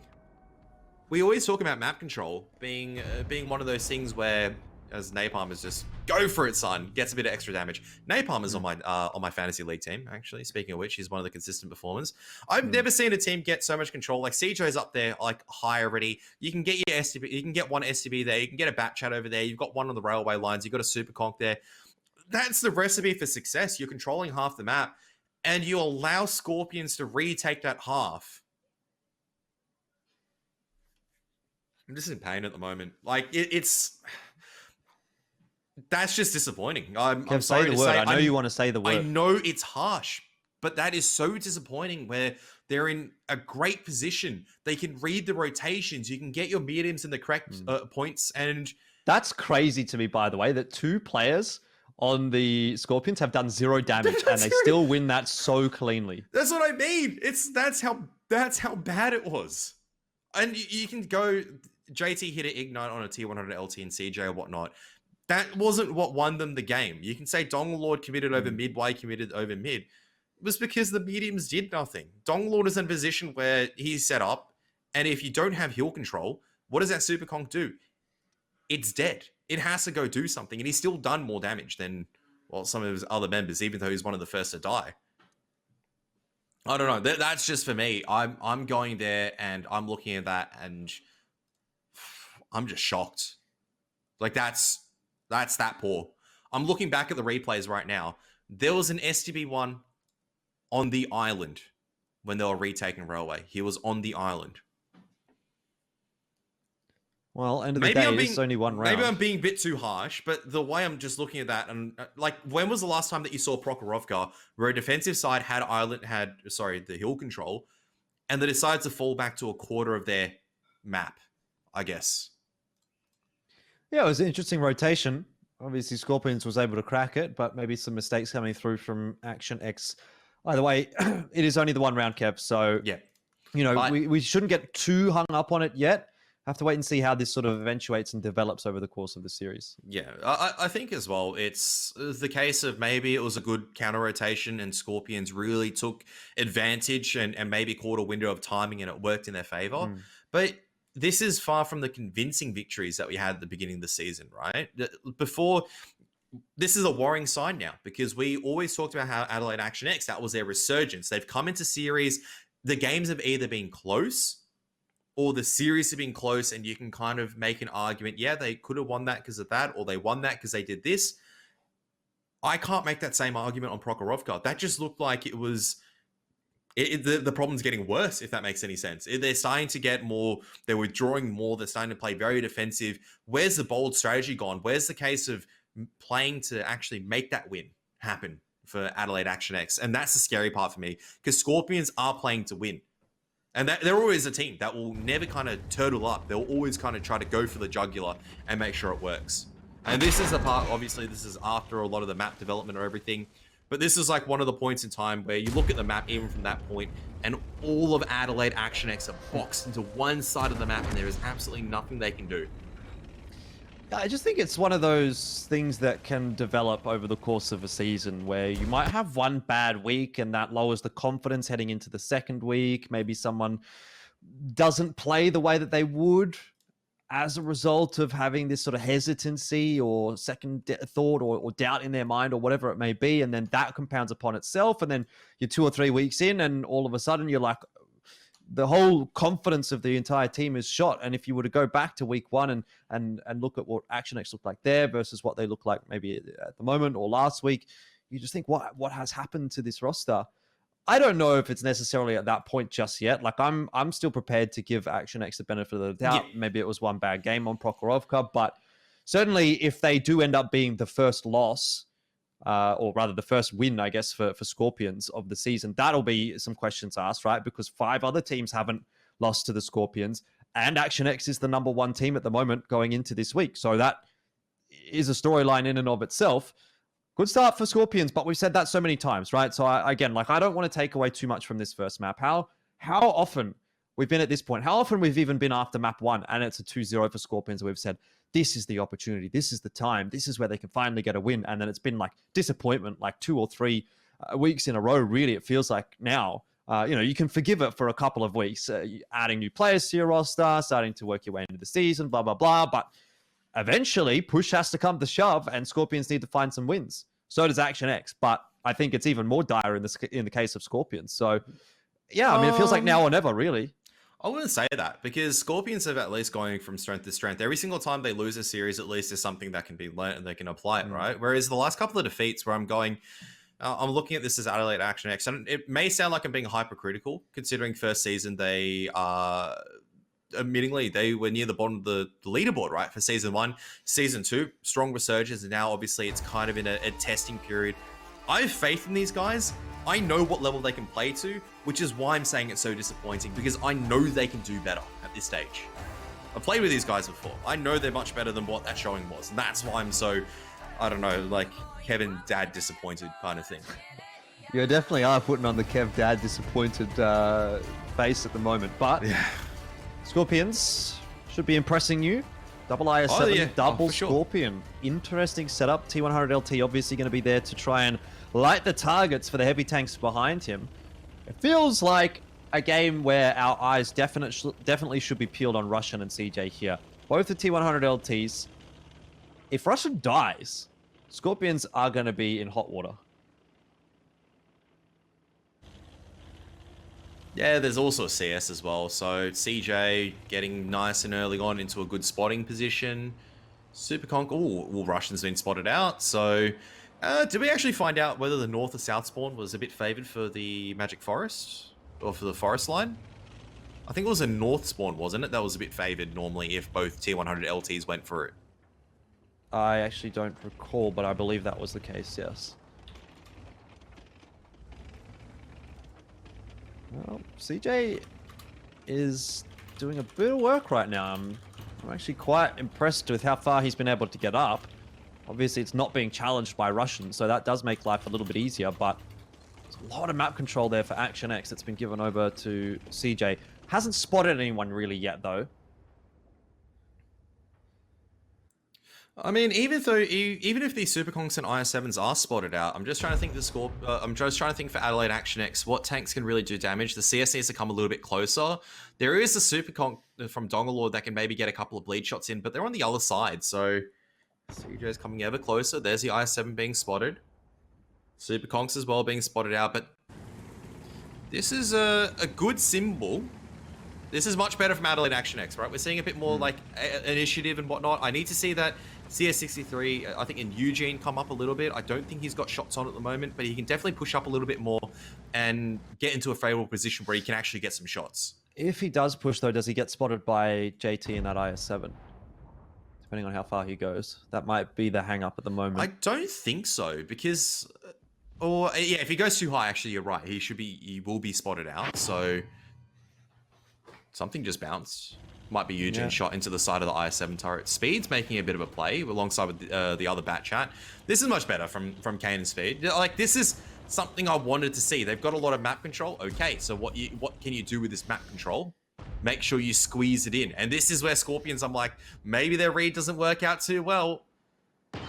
Okay, but if Russian can cross back over to the 1-2 line and starts to spot CJ in the T100 LT, maybe Skorpions can get some shots onto him. I would like to see a bat chat go on cap at the moment. So I think it's CJ backs out a little bit.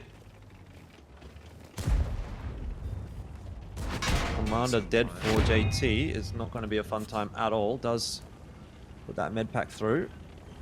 Copping a lot of damage right now. The defensive side for both teams seems to be following the same trajectory. This is what I'm talking about. If CJ gets spotted, he just gets absolutely farmed by the Skorpions, and that leaves Russian alive in the T100 LT to essentially do whatever he wants. Knows there's a CS63 down the 1-2 line because he's taken shots from it. No one else really could have gotten shots onto Russian at that point, but that's the pick that Skorpions needed to start to turn this back on its head. Yeah, once again, I'm looking at these bat chats. I'm going, what is one of them doing? One, yes, sure, light up the Super Conk. This is great, but where's the cap pressure coming? There's either need to be committed, both across, both need to dump in and try to do something. It's a lack of just initiative or agency once again from the 70s. So one bat chat's come across. That's good to see. At least they've dug out one of the Super Conks that was hold down. But now Russian's starting to make a bit of a move. Is he spotted out? He has been spotted out. He's gone a little bit too far over here. And Eugene should be able to punish this. Dongalord as well, maybe in a good position.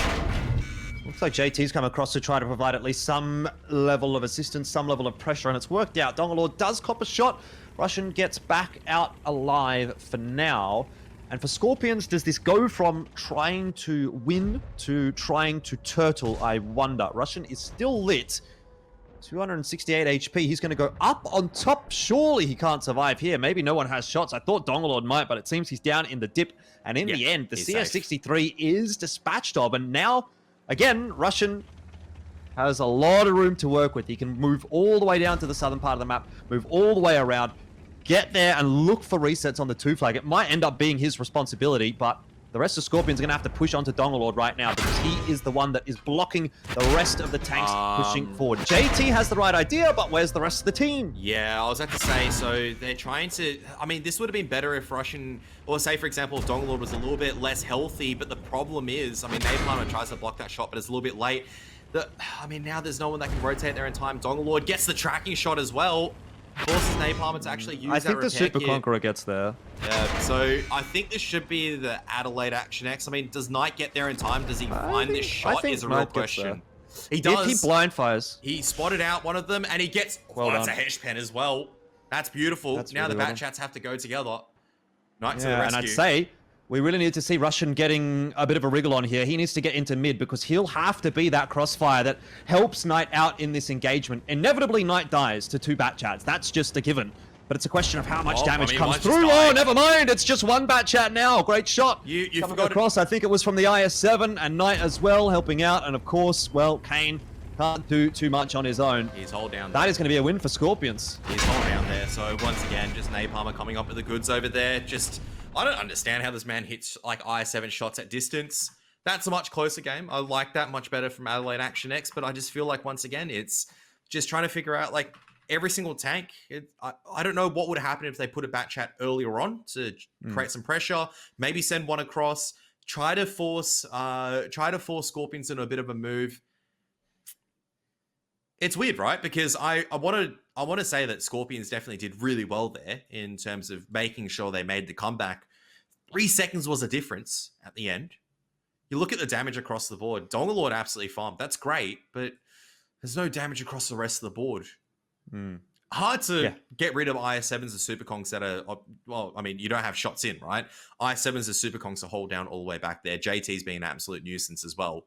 But I'm just thinking with the bat chats, once again, is it a case of maybe we need to see one bat chat jumping on the cap a little bit earlier? You've got one spotting close railway, helping Dongalord get a couple of shots in. You know where the other 3 tanks are at the back there.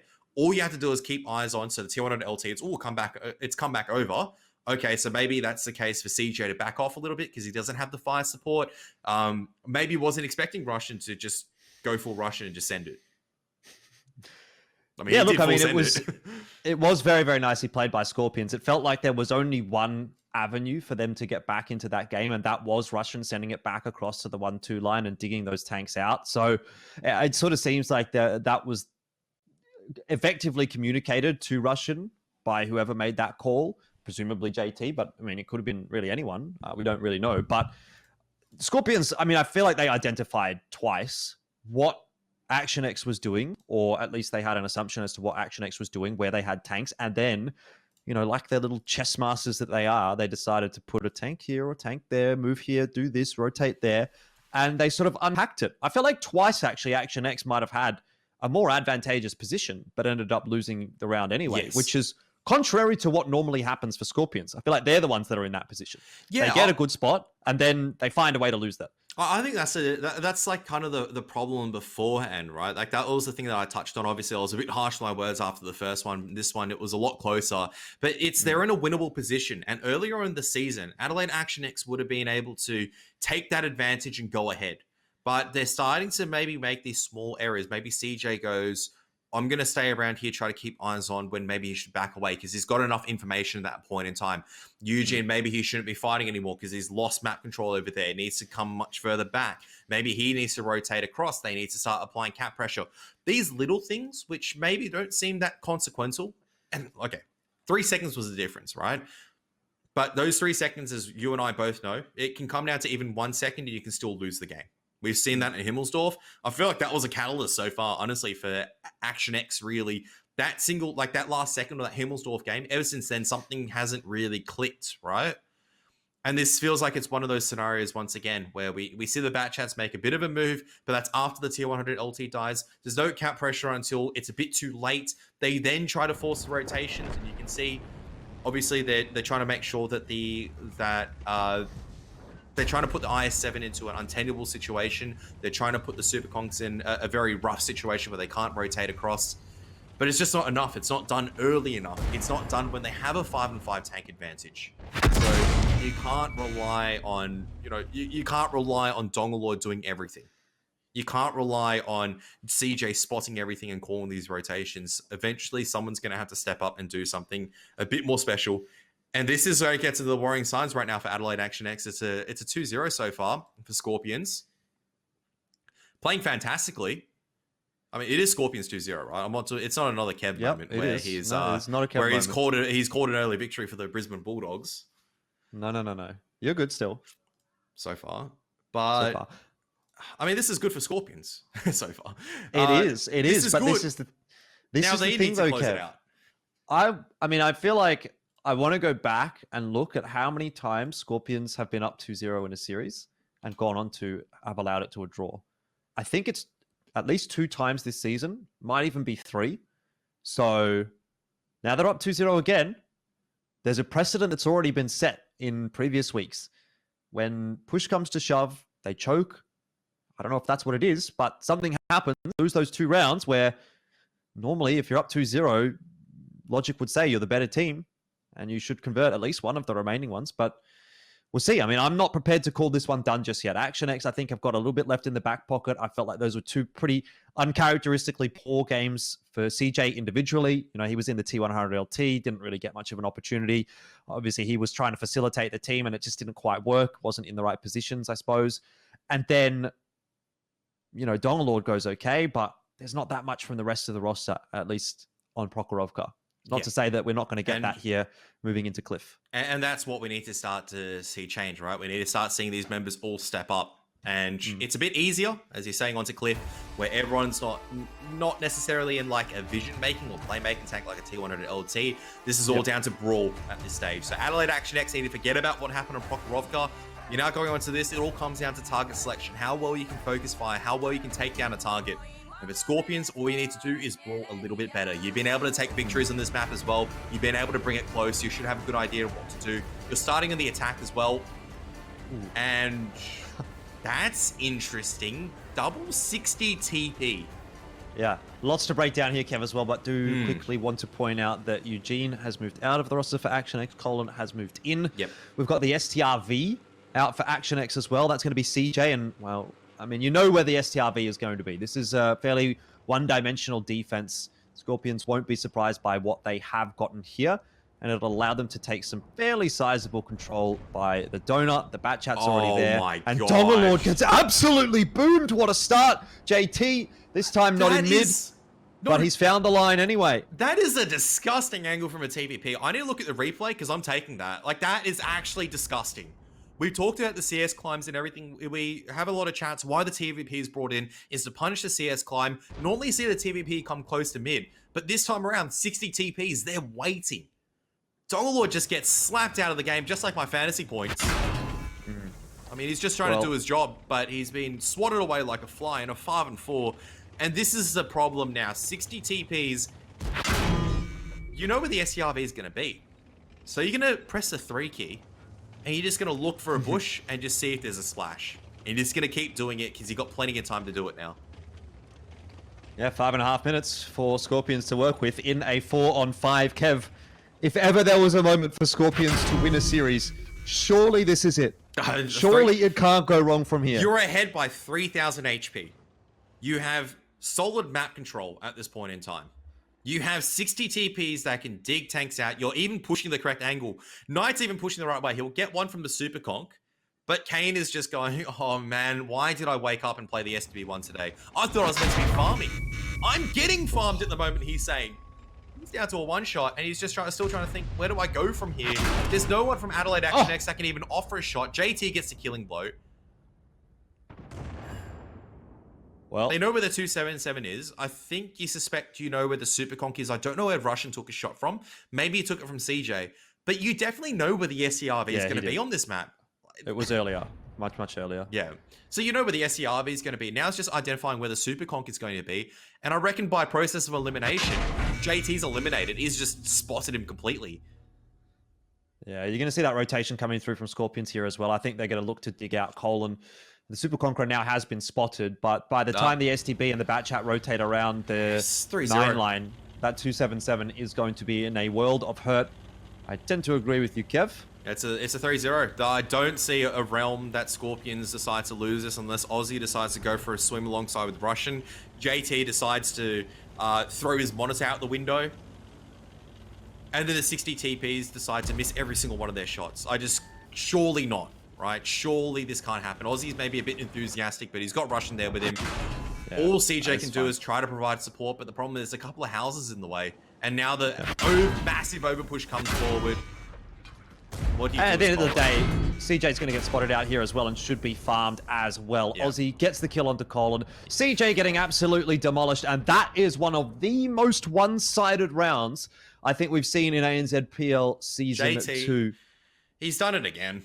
What can I say? He's done it again. The man's just absolutely impact. We say sometimes, we joke that this man doesn't know how to play tanks. He's just a mastermind caller. He finds the cheekiest angle in a TVP, and I hope we can get that on a replay as well, because that was actually filthy. They read the CS play. RNG goes in the favor of Skorpions to make sure the 60 TP can land a shot. The TVP lands every single shot afterwards. And there you have it. A comprehensive clean sweep for the Skorpions at the end of the day.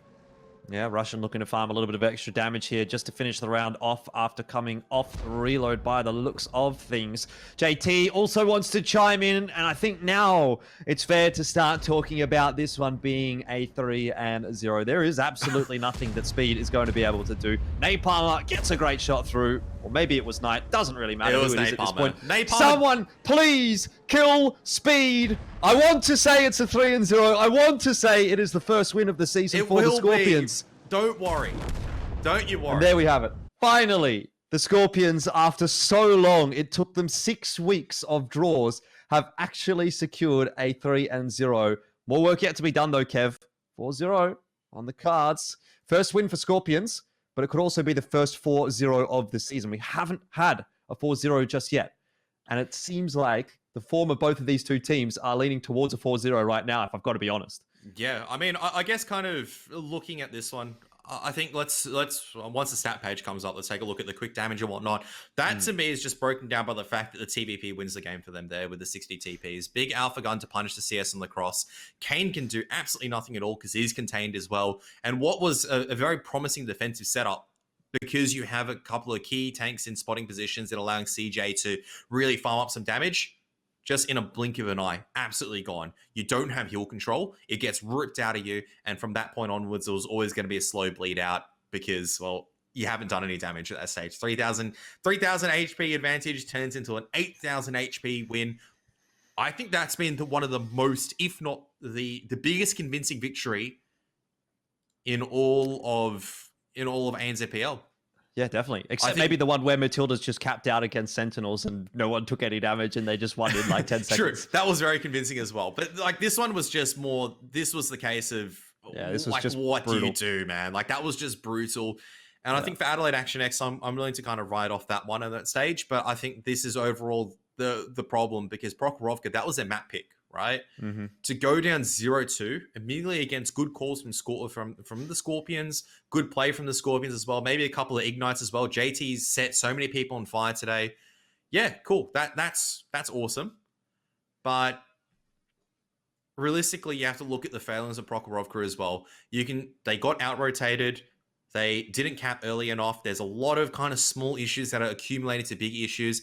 And sure, they still might be able to make finals. I'm not going to count them out just yet.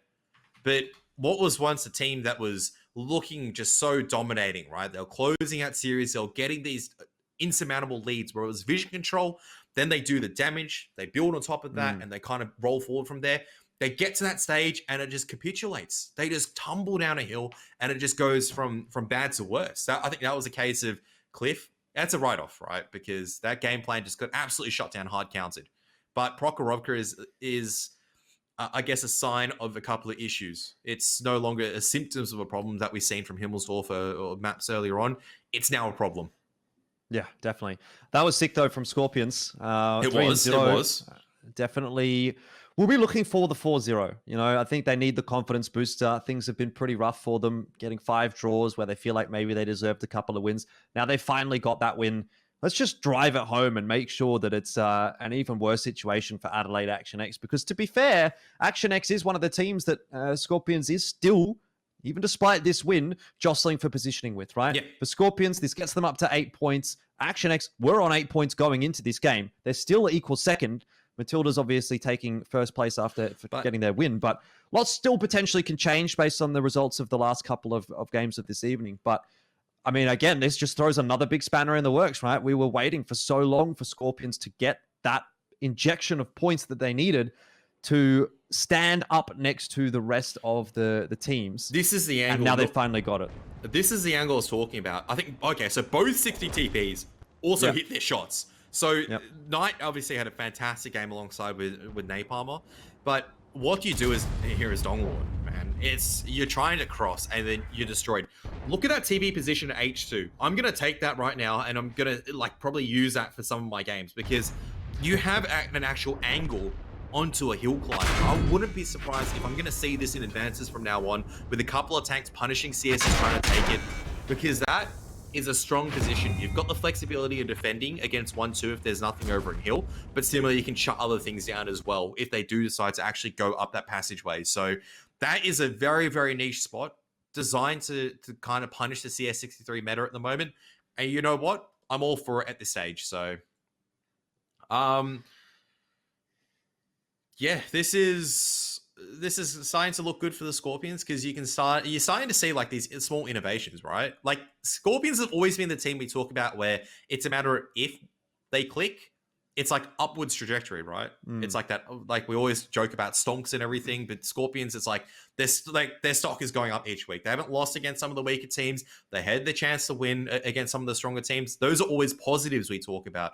But now for Adelaide Action X, and we'll touch it obviously more on after the series is done and dusted, whether it's a 3-1 or a 4-0. I think the question is now to where to for them now.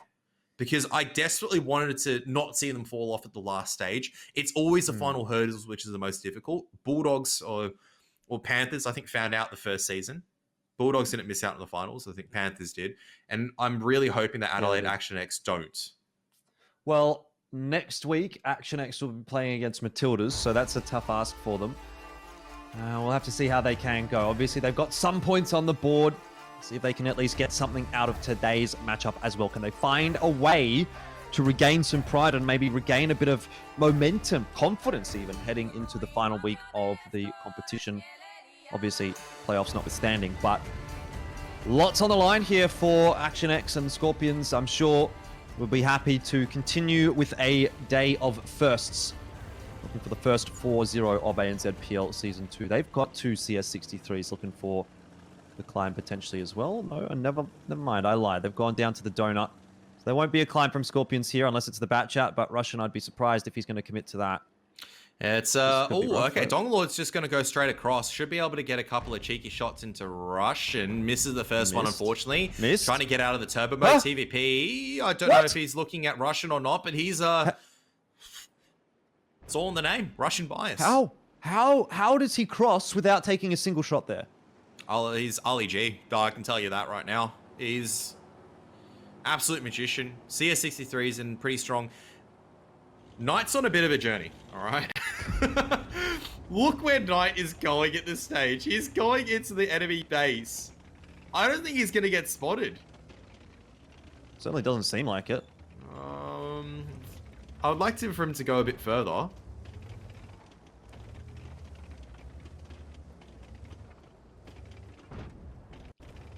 Trying to figure out exactly what the gameplay over here for Adelaide Action X is. They're bleeding out quite a bit on the crossfire. Russian, though, maybe biting off a bit more than he can chew against a TVP. That's a nice little angle from him. But JT will be able to assist Russian on this crossfire, so you can't push over just yet. Knight, when is he going to get involved? That's the real question for me at this stage. He's clipped out. I don't know if he shot a few, but he's just clipped out. Well, it's a big farm right now, isn't it? Action X all stuck inside mid like fish in a barrel, but they are giving back just as much as they're getting. It's equal HP, so it's, I mean, one shot the difference, right? But the question is going to be where the overmatch is going to happen eventually. Slow bleed coming out. Looks like it is, once again, favoring Skorpions. Slightly. Well, a bounce for a bounce seems fair. Yeah. Favors JT, I guess, because Colin is wasting shots in that auto loader, whereas JT does have the single shot tank. Speed. TVP, though, of speed, wants to have a look. Doesn't seem as though he's going to get too much, and this might be the push that does wonders for the Skorpions, I got to be honest. I'm not a fan of this one for CJ in that 277, though he will force the CS63s away. And they're going to come straight in, and they're going to be, that's where the other TVP was. I'm dead. Yep. CJ leading that charge. Ouch. Things not looking too crash hot for him. Might just survive. One more shot should do it, but can he at least get another out? No, never mind. JT and Napalmer find the openers for the Skorpions. And I think we all know exactly where we are headed now. This is most certainly looking like a 4-0. Russian in the bat chat is now rushing forward because he senses a bit of damage. He senses some Fantasy League points available on offer. This is now where everyone just wants to pick up that damage farm. They want the purple WN8 out of this one. And in the end, Knight is probably going to be picking up a lot of that damage in the TVP. He's been having a great round, a great night. So has the Skorpions. And it is just one remaining. Colin in the Crown Bargain, 726 HP. And wait, is he... not even a dream at this point. Wait, hang on a second. Is he going... Okay, I thought he was about to drive off the cliff for a moment, but and go for a bit of a swim. But it looks like he decided to come back. JT just giving a full-on salute. Colin just trying to farm a bit of damage, use that hold down position, but JT is going to have a better hold down position. Well, Well, who's going to get the final shot? In JT. the end, it is JT, and it is the first 4-0 of ANZ PL Season 2. I can't believe it's taken all the way until week 6 to get there, but Skorpions have finally done it. They've got their win. They've got a 4-0. Confidence and momentum peaking at a very good time. We've got one more week of regular season, then it's playoffs, and it seems like now they've got those points they need to at least look a little bit more comfortable for getting a top 4 spot. JT, 2.9K in that round. Well done from him. And a Russian, 2.3K. So those are the top 2 for the Skorpions. Looking down the list, I mean, you can't really be too disappointed at all. All those guys have been able to sort of chime in with a decent amount of damage. And it's been a great night for Skorpions. Really can't complain. Yeah. Absolutely. I have to say some fantastic calling, some good strats and everything. It was just really solid play, ultimately, at the end of the day from the Skorpions. And even that final one, just a little bit of a difference as well. Skorpions just throwing enough variation to keep it interesting. And unfortunately, you can see maybe just a bit of a step ahead every single time at Adelaide Action X. I do like that they tried something at that point in time, but the problem was is they got countered very early on. If they got the shots of the batch out and the cross, could have been a bit of a difference. Maybe, because you nullify one of the autoloaded threats. You then gain some initiative in terms of over pushing, actually getting some map control, but because you do no damage, you're a bit scared of the threat of a TVP who could be lurking around. You're a bit scared of, well, that bat chat's full HP. We can't really outright win like a clip battle between a TVP and a bat chat, and it kind of devolves from there. So yeah, pretty rough, honestly. Very rough night, even worse than the night against the Bulldogs, which I would say was a low. And unfortunately for week number 6 for Adelaide Action X, it's looking like a slump at the moment. I hate to say it, but it's not looking good for them coming into the end of the season, because we definitely even think so. say, yeah, sure, it was a positive start and everything. They had the chance of taking a victories against some of the better teams. But now it's the cracks are really seeping through, whether it's better calls than the opposition. You have to give kudos to Skorpion, but at the same time on Prokhorovka, I do feel like there are a lot of fundamental errors and stumbles that ensured kind of their defeat with some solid play from the Skorpions. Well, maybe a lot of things to digest for Action X going into the final week. You know, they've got a little bit of time still to sort of figure it out, assuming they can make it into playoffs, which they still look okay to do, although they may not at the end of this evening. We'll have to wait and see. I would agree with you, though. I feel like it's been a bit of a slump from Action X in the last couple of weeks, so I'm eager to see whether or not they'll be able to turn things around. And it's, again, going back to the discussion we've had so many times, right? In not just World of Tanks, but in other titles as well. Making sure you're peaking at the right time. It's all well and good to win a couple of games to start the season off, but if you fall off, and other teams start to overtake you, maybe other teams are hungrier, maybe they're working harder, maybe something just aligns for these other teams. They're going to overtake you when it really matters, when you get to the elimination stage, which is the playoffs. And then, you know, you can see exactly what happened to Brisbane Bulldogs last season, right? They won the entire, you know, pretty much every single game in regular season up until the one that they didn't. And then they also lost their only game in playoffs. And they couldn't make it through to the finals when it looked like they would be the victors of the season halfway through. Yeah, absolutely. They were looking fantastic at the beginning of the season. I think they were still doing well towards the end of the season. I think Auckland Archers were kind of like that team that had like a fantastic start and fell off really hard. So I think that's probably a bit more of a fair equivalent there for maybe Adelaide Action X, a bit more similar to Auckland Archers from season 1. Maybe they'll still sneak their way into the finals. I'm not saying they're completely out of finals contention just yet. But next week, you're looking at match up against the Matildas, a very strong opponent as well. It's like your nightmare scenario right now for Adelaide Action X. You're in a slump. Let's be honest. 0-4. You can say Skorpions had a fantastic game and all you want and whatnot, but you also have to have not a good night at the office to not be able to construct a couple of close games. Cliff didn't look close. Prokhorovka, there was one close moment where maybe the bat chats were able to cap out if they had 2 seconds more. Fantastic reset coming out from Knight. But reality of tonight has been, it has been all the Skorpion shows. 3 rounds have not even been close. It's been a clean sweep. There were no moments where it looked like the Skorpions were going to lose. And it's really back to the drawing board First 4-0 of, I would say, ANZPL Season 2. I think Season 1, I think there were a couple of 4-0s. We definitely had some in Season 1 as well. Yeah, but Season 2, this is the first 4-0. And in a stage where it's so tight with the results, where there have been so many 2-2s, this is a worrying sign now for Adelaide Action X. And they've only got 1 week to kind of bring it back for Skorpions. This is their push. This is their time to peak and make their way towards that finals.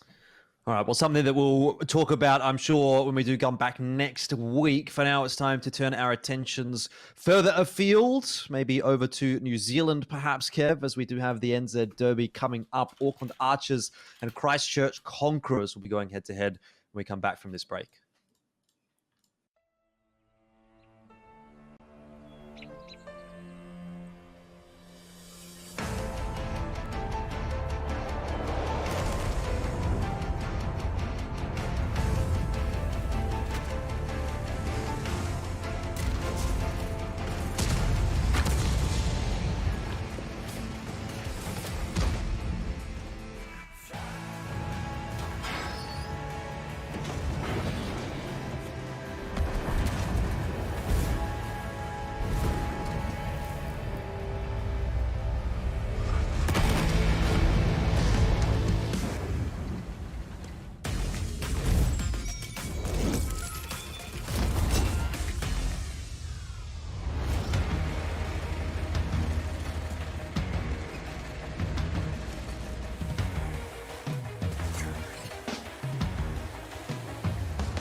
This was an important battle. We needed a victory. The enemy was more experienced. But we had two aces up our sleeve. The K-91PT is a Tier 9 tank destroyer. It looks bellicose. It strikes the target hard. Its typical Soviet accuracy is compensated for by insane damage per minute. With a gun rammer, improved ventilation, and brothers in arms, it's even more effective. He went to the front line, to the thick of the action. His allies kept up. So did the enemy. A good old positional skirmish was about to happen. And our hero was ready. Here we go. The K-91PT systematically gnaws 390 HP off of enemy vehicles. And they sure don't like it. There are two reasons for it, apart from the obvious. First, the opponents don't understand what the thing is. Second, they don't know where to penetrate this beast. The K-91PT's hull might look strange, but it has its use. The effective armor at the spot where a turret should be is 340 millimeters. It's enough for this TD just to hide its lower hull and make enemies whine in despair. That's exactly what our hero in the K-91 did. Not that he likes listening to the whining. He rather loves winning. Helpless opponents are a great sight on the battlefield. Although, it's hard to enjoy such a sight when your allies are exploding like popcorn. However, the K-91PT had a partner in this battle. But they didn't know each other yet. Meet the Panzer. It has a maximum speed of 65 kilometers an hour with a specific power of 21 horsepower per ton. Its gun delivers 390 damage per shot, and it has one of the best armor penetration values of all Tier 9 medium tanks, 268 millimeters. You don't want to mess with this guy. It pounces on enemies quickly and mercilessly. The important thing is that they don't look at him, and it's not because he's shy. It's just because he traded his armor for his innate audacity. A situational Panzer. Sounds like a diagnosis. But jokes aside, the K-91 is a trouble. Another wave of the enemies is coming at the Soviet. And it doesn't look like the prelude to a positional fight. More like a rapid advance. What's more typical than outmaneuvering a lone TD in a light tank, right? The enemy is already imagining circling around the poor K-91. Oh, it's a pity. It's a pity that the enemy doesn't know something about this Soviet.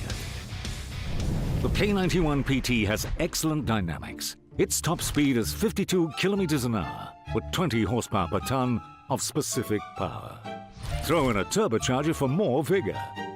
Such a pairing makes this TD truly agile. And regarding its maneuverability, it doesn't just traverse well, it does it better than the... Hello, welcome back. It's time for some more ANZ PL. We're into the New Zealand Derby. What do you have to say about that, Kev? Maybe Poggers? I don't know what to say about that, to be honest. I was going to see if I can put on my best New Zealand accent, but I've got a feeling that all the players in here, or most of them, would be slightly offended. So let's not do that. Oh, okay. Maybe not. Maybe not. Anyway, this is going to be an interesting one, okay? Because Conquerors, they're sitting somewhere in the middle or upper middle of the pack.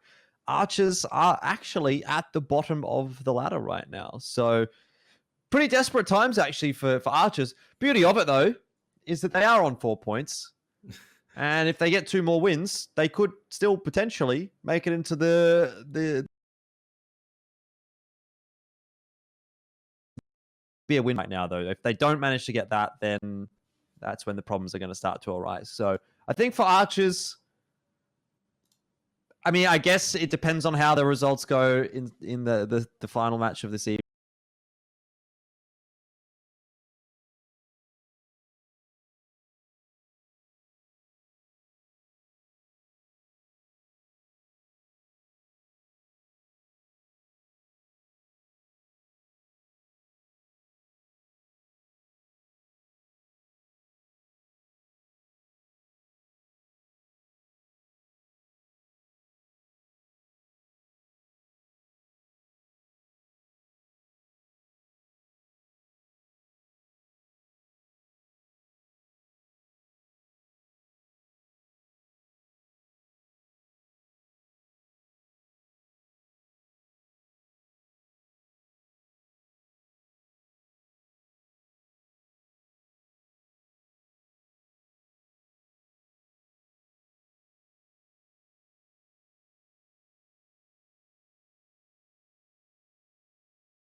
Hello, everyone. Welcome back. Thank you for sticking around. I'm sure you're wondering exactly what has gone on. Well, I'm told Fortress Melbourne may or may not have blown up. Maybe it didn't blow up. Okay, I'm lying. But it's fine. It's fine. Everything's fixed, apparently. So we're all good. We're going to be back into the games fairly shortly. We did miss round one. Very much do apologize for the technical issues. Kev had to run all the way down to Melbourne. Did sort it out and he's back, so that's good. You a bit puffed, Kev? You feeling good? Yeah, Okay? I mean, yeah, it was not too bad. You know, man, just getting out there, fixing a couple of tech issues, switching out a couple of cables. Not something I've never done before. Can't wait to have to do it for the players as well when they plug things in. But if you guys are just tuned in, and obviously everyone's missed the action, Archers did manage to take the victory on the defense of Muravanka, which, oh, wow. Defensive side team won a Muravanka. I'm so surprised. Sound a bit jaded there, Kev. Sound a bit jaded. Just a little bit. One thing to note, I suppose, is Returned and Celestia are back for Archers this week, so it's a good side. Yeah, I mean, they're both pretty serviceable players. I mean, like, you look at across Archers, obviously all of them are solid and fantastic players, but really Celestia as well as Returned, probably your pick when it comes to the crunch time. You really want these two to kind of be like the ones that are carrying you forward to victories and everything.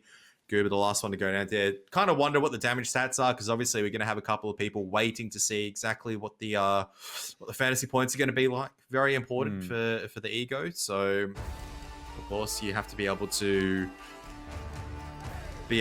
flex to your friends that you're a better fantasy leaguer than everyone else. Yep.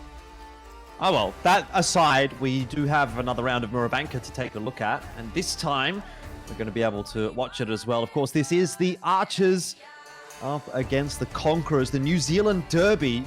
And for Archers, they've started well in what feels like a must-win matchup for them.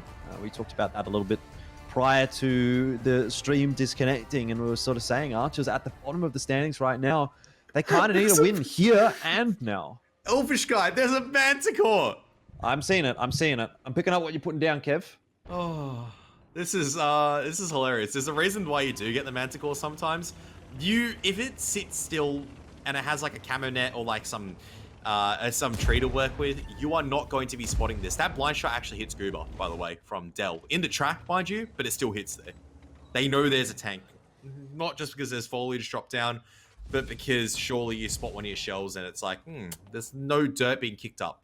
I'm not 730 meters away. There's a tank there. Keep shooting, lads. I think it can be hard to see that sometimes, but Trax is on the angle that he should be able to spot the shots going through, and you can see the blind fires do continue. So far, no more connections.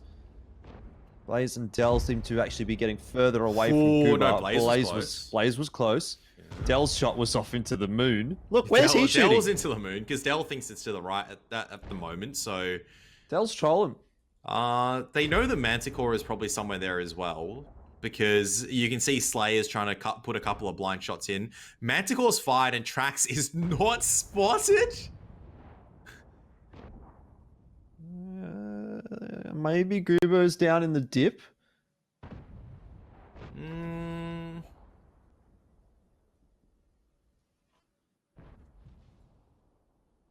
You can see it's just an exchange of blind fire at the moment. Just high-level strategy gameplay to try to figure out what's going on. So Trax manages to make a shot into the STV-1 and doesn't get lit. I was going to say, the Manticore is just... I have never seen like better passive camo. We used to talk about the tier 100 LT as being like that tank that was always really passive. You could get away with things. Yeah. Manticore is much better for sitting still and doing absolutely nothing. You'll spot everything before it comes to you. It's. They talk about the battleship gun, which is look, it's got a pretty decent gun. But the only problem is that you can only really output 400 alpha every 13 or 14 seconds, which obviously is a bit of a joy killer. It used to be the role of the AMX 1390 when it was, I think it was a tier 8 at the time. It would be the one that you'd... Okay. Yeah, it was the 1390. I'm pretty sure when it was a tier 8, you would just sit it on the cap. What's the third? I can't see what the third equipment is. Oh, it's vents. Okay.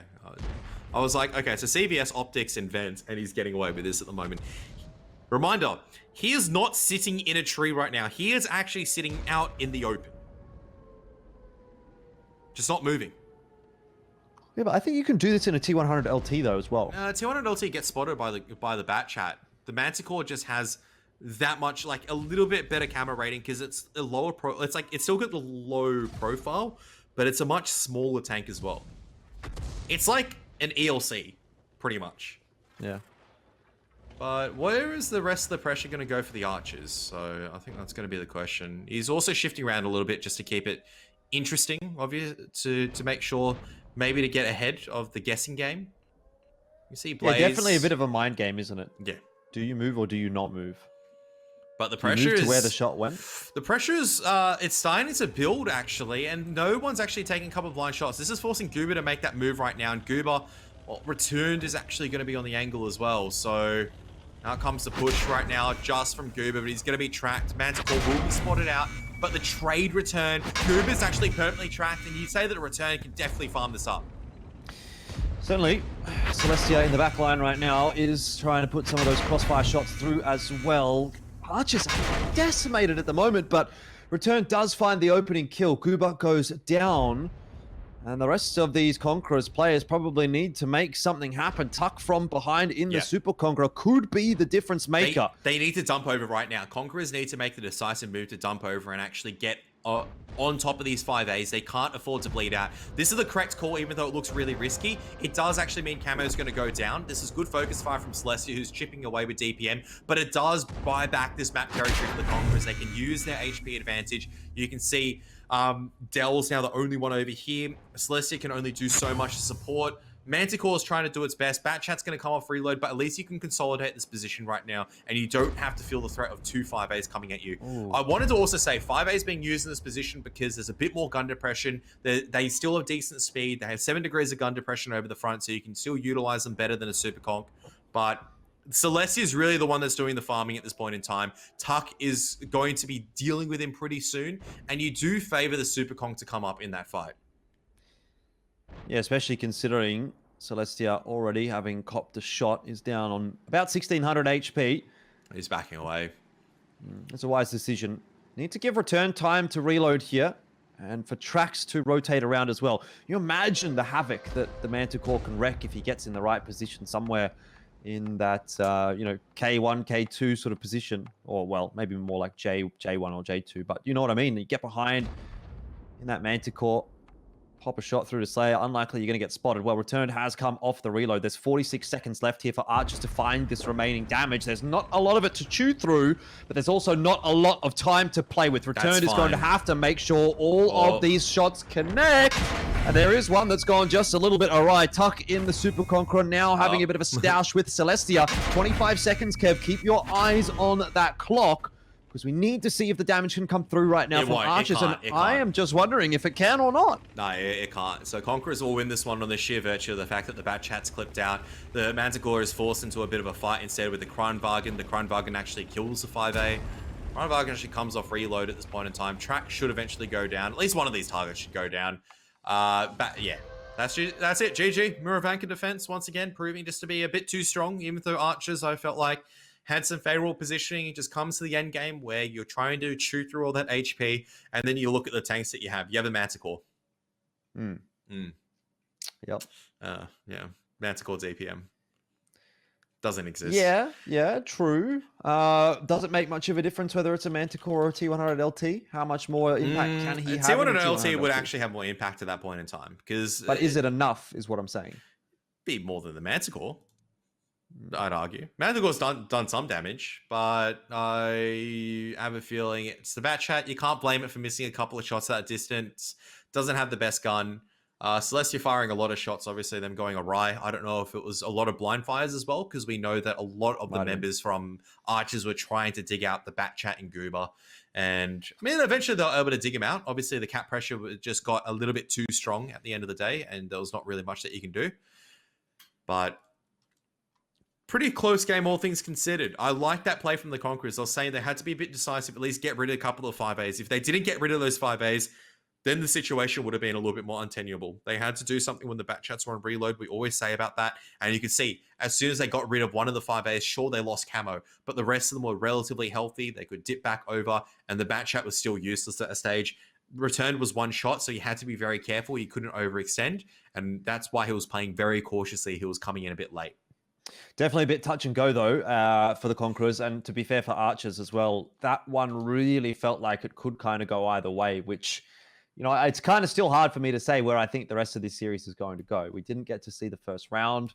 Archers did win that. But the second round was, I feel, a fairly indecisive win in the end from Conquerors.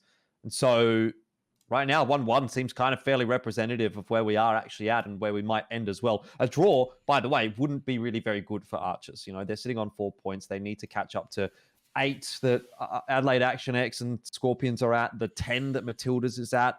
So these are some pretty big big point numbers being put up that you can really only overtake if you're actually getting wins on the board. And for Archers, it probably requires now 2 of them to finish the season off. So looking for that clean sweep to finish the rest of this series. Whereas for Conquerors, I mean, at 6 points right now, you probably get away with a draw and a win, and you probably still make it into the top 4. So that'd be nice, I suppose, giving them that little bit of extra leeway. But at some point, they will probably need a win. So better now than never. Yeah, I mean, it's Miravanka at the end of the day. So I always look at this map, and that's why I get very I start getting a bit.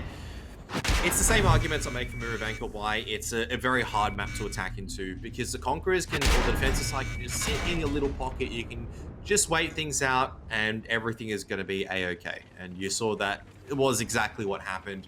Conquerors, all they had to do was just make sure they played on their side. Tuck played very well in that Super Conqueror, making sure he didn't bleed out on HP. Bluey as well, staying alive to the very end, finding the important shots you need to in the Crown Bargain, staying alive as well, making sure that you're pointing your turret face on towards the Bat Chat, so you're minimizing the chance of a sneak victory, so to speak, for Auckland Archers. Look, I like the approach from Archers. I like the fact they took the 5As to try to nullify where the Bat Chat was. I like the Manticore pick, because you can see it was to generate a bit of threat. It's a bigger alpha gun, so you can do a bit more damage, so you can make every single shot count. The problem is obviously the DPM. It's only got 1800 base DPM or 1700 base DPM. Because you're running optics, you're running CVS, you're running vents, maybe food. It goes up to, doesn't go up by that much. All right, I mean, I'm just going to take a look. You chuck in vents at this stage, you chuck in food. Obviously, I'm not talking about bounty vents, which I need to find. Bounty, ventilation, and food. It goes up to a massive 1800 DPM, 1861 DPM, Jordan. It's huge. How can you... That's poggers. How could you be so scared? You're going to be scared of this battleship gun. 1861 DPM, which I feel like my tier 8 tanks probably have more of. Yeah, probably. Some of them do, at least. That's what I mean. Manticore is very niche in that sense, because it doesn't have the HP to fight. It doesn't... Sure, it's got, I think, decent gun depression, actually. It's got decent gun elevation. It's got decent alpha. Obviously, the camo and everything. But when it comes to that late stage where you need to burn through all that HP, that's where it starts becoming a bit of a weak factor, and unfortunately that's where the weaknesses shine through. I like that attempt though from the Archers. It's a bit something different, and I always appreciate something different on Miravanka. One apiece. Did we know what the second map is going to be in the series here, Kev? Do you know off the top of your head? I'll have a look. It's Ghost Town, I'm fairly certain, because that's like the Conqueror's go-to for the second map. It's always Ghost Town. It always has been Ghost Town. It's not really different, I think, again this week. Yeah, it is Ghost Town, yeah. Which... So, makes sense. I don't mind, and obviously for the Conquerors, they're also making a change. So it's Tuck not out and Callum in. I was about to say Callum Murray, but I've got a feeling the joke would go across most of the people here. Probably would go over the heads of most of the world. Some people, not all of them, but Shout out to the CS fans. Anyways, Archers versus Conquerors. We move on to Ghost Town, and this has been the map for the Christchurch Conquerors that they have looked to time and time again. They've played 8 battles on Ghost Town, 50% win rate. Yep. So does need a bit more converting, I suppose, given that it is their map choice. They're pretty good at this map. Oh no, I should say 62.5% win rate. 50% is on the attack, 75% on the defense, which that's good. Obviously, Conqueror starting on the attack. Would like to get this one, if they turn this 50-50 into something a little bit better. So Conquerors, this was a map they took the upset victory against the Sentinels, I believe, back in either week 3 or week 4. So very, very strong team, honestly, on this map. This is one of the maps where I feel like it's a very stock standard approach that they always do. They just get onto that cap, apply pressure. This time it may be a bit of a change in terms of the tanks that they do bring return. Should be able to get a few chip shots of damage in. And sure, Conquerors are going to bleed out a little bit, but they've got T57 heavies. That's some nice shots coming out from tracks. They have a couple of T57 heavies to back up and a bat chat that can rotate around. They need to be careful of these flank rotations, though. And eventually the Archers, one of the members need to go in and make the sacrifice to get the reset. That's going to have to be tracks, mate. You're going to have to get a bit of a wriggle on, so to speak. They're going to have to do it pretty quickly as well, Kev. That timer is ticking away very, very quickly. 10 seconds remains, and Archers are in heavy tanks really only. The bat chats aren't going to get there, are they? Tracks Toasted should be able to get the reset. Okay, so Tracks, never feared. And Toasted's going to be on the angle as well, which means... Oh, the problem is, though, you can get the resets with the HE, but you can see the oppression right now of having so many cap points. You can get the chip damage on one member, but the rest of them are holding it, and you have to overextend. You can see HE still being loaded, but you're only resetting maybe 1 cap point at this stage. And Conquerors, there's the reset that they needed. Yeah, and there's the damage starting to come through as well. Archers are looking a little bit healthier. Camo versus Returned. That one, never mind. Returned's been set on fire. Can Camo find the win? Yes, he can. That could be a huge turning point. Oh, he gets away with his... I don't understand. He gets away with RNG. Del, though, should be the linchpin. I don't know how many shots Celestia has, but there you have it. They do manage to finally take down Slayer. I think Celestia is now off the reload, or he has a couple of shots in.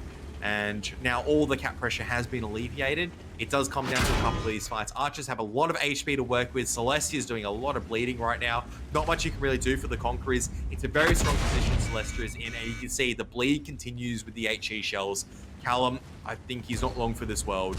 He's going to try to do his best to do some damage as Toasted misses a shot, but they will eventually clean up. Yeah, Camo has just come off the reload, but it doesn't really matter. 160 HP. He's firing at a Super Conqueror who probably from this position for Camo is a little bit difficult to get through. Bouncing off the 705A more likely by what I can see there. Really doesn't matter here. End of the day, it is going to be Archers with the victory. Conquerors aren't able to convert on their attack, and that means they're now playing for the draw. Archers with that tantalizing prospect of a victory still intact. Feeling very happy about that one. Yep, pretty convincing in terms of the group up. Comes down to getting into the right position. Well, I was getting a little bit scared, but I'm just thinking, where is that second match at? And that is one of the position Celestia was playing is one of my favorite positions on Ghost Town. It's very strong. It allows you to peek in and control a lot of these mid corridors. You can overextend a little bit. You can get the resets. You can even duck away and come in from a different angle. And because you're in a bat chat, you can actually relocate quite quickly. So you can also utilize the bushes and outplay kind of the spotting mechanics over there. That's exactly what he did. So it may not look like Celestia had the largest amount of damage, but I would say that he also has a lot of defense points alongside with Tracks. 48 reset points for Del's Tracks. got 4. Del's got 4. And I'd say Celestia's probably got about 60 or something like that. Off the top of my head. We'll find out eventually. He's got 100. Oh, I knew Celestia. I knew Celestia was the one definitely getting the big resets because he was in the position, but I thought it was like 60, 70, definitely the game-winning player there, but 100 always looks pretty good. 40 for Toasted as well. Everyone was kind of chiming in, I guess. That's the good news for Archers, really. Yep. And once again, it's the same Conquerors strat. We do see that quite a bit. It's just a difference in tanks that they use. They roll onto the mid flag. They create that cap pressure. They try to win the brawl from that point onwards. But the crossfire was a bit too strong. And unfortunately for Conquerors, you can only show the strat so many times before it starts falling apart a little bit. And I feel like that's what we're starting to see. It's the same strat. It's not anything different. maybe a couple of new tanks. So we see the T-57 heavies instead of the E-100s. And unfortunately, it's coming to a bit of the same result now. Teams are starting to understand how to counter it. They're not panicking too hard on the retake. They know exactly how to rotate the HP because it's E100s as well, or no E100s. It's a bit easier for the HE to go through. It's a bit easier to get a couple of pen shots as well. Going to be difficult, I would say, on the attack, though, for Archers. I mean, it's a map that we've seen fairly often favoring the defensive side, Ghost Town. So there's going to need to be some movement and shaking being done by Archers. I'm not sure how often they've played Ghost Town. I'm going to look here. Just a couple of times, of which they have a 0% win rate. So they've already improved on that. But it doesn't fill you with a whole lot of confidence moving on to the attack here that they are going to be able to convert this to a 3-1 victory. That said, I feel like Archers have been doing themselves a bit of a disservice this season. You know, I think the roster is better than where they're positioned on the standing, if that makes sense. So I'm quietly hopeful, you know, that they are going to be able to show us something towards the end of this season. You know, not necessarily that it's a case of them or Conquerors or them or whoever they're playing against next week. But I do just feel like Archers can make a bit of a run in for the playoffs, and it would be maybe a bit disappointing if they didn't. Yes and no. I think it's gotten to the stage for the Archers for me. It's become very stock standard. I'm not expecting the world out of them at this point in time. I think before we were expecting a lot considering their performance in season 1. We're at a realistic stage where we've seen the teams have their journey throughout the entire season. We've had the couple of peaks. So from teams like Conquerors, where they definitely peaked on that week against the Sentinels, they've kind of fallen off since. They're back to the normal level that we're used to them playing at, which isn't to say it's poor, but the problem is because they haven't had maybe enough time. I do notice, I think Slayer's not playing tonight, is he? No, he is. He is? Okay. Yeah. So I think Bluey's playing a little bit more. I mean, he's out for this one. It's Tuck not back in. But it's starting to look it's like the same repetitions for Conquerors. So I feel like they've hit a bit of a cap at that point in time. Whereas for the guys on the side of Auckland Archers, I don't know how much prac they do, but it still looks like they're doing the same thing. They're relying on fundamentals. To me, that screams like they don't prac that much. Like when you look at teams maybe that do scrim quite a bit, maybe they prac 2-3 nights a week. For me, it looks like Auckland Archers are kind of a one night team a week. One night team. 1 night of prac a week team. I stumbled a little bit Fair there. enough. But, yeah. And to be fair, when you have a lot of strong individuals, you don't really need to go in depth with strats. If you have basic fundamentals, you understand exactly how to work it through. As Celeste kind of demonstrated just then, Celestia just went, all right, I don't need to know exactly how to counter this take. I know what spot I need to get into because maybe I play a couple of games or whatnot. I know how this map works. That's all we need to do. Tracks. He knows what his role is. You don't need hyper awesome strategies or an ability to take a lot of map control on Ghost Town, especially on defense as well. All you need to do is maybe send it a couple of times as bat chats because you've got the bat chat overmatch. You know that you're going to take more map control and you go forward from there. That's exactly what we saw. Conquerors do also seem like a fairly one-dimensional team. Obviously, they continue to look toward Ghost Town. I wonder at what point does that come a little bit unstuck, you know? If they, especially in playoffs, have to go deeper into the map pool, can they do that? Can they have success on maps outside of Ghost Town? Well, I suppose we're going to have to see whether or not they can even have success here on Ghost Town because they need to get the win to make it a draw. Going to say I'm a bit dubious in all honesty for them. Maybe even, I mean, hey, our Conquerors going to get to the finals? That's a hard ask at the moment. There's a lot of strong teams at this point in time. And even when you say their map pool, I don't like their map pool. I'll be realistic, but I came into the beginning of the season saying I was going to give these guys a chance. I realistically did not expect the Conquerors to be near the top 4 due to the entire restructure their team has had to make. Their team is doing pretty solidly so far. They haven't put on shabby performances. And look, Archers still, at the end of the day, have a very strong team. I always go back to the point, they like taking shortcuts. Look at this shortcut. The bat chats have just gone straight through the middle of the map. And it's going to work out. Into the hills. They haven't been spotted. They get there before anyone else. I mean, it's not being contested right now by Conquerors, but this is really good news for Archers. They are just trying to figure out exactly where Goober is, and then once they find where Goober is, they're going to absolutely murk him. So, which is a bit unfortunate if you're Goober. You want to avoid that fate. The rest of the Conquerors actually setting up more towards the top side of the map over here. Goober, I think he's got a very good idea exactly what's going on. You can see he's spotting this. He is.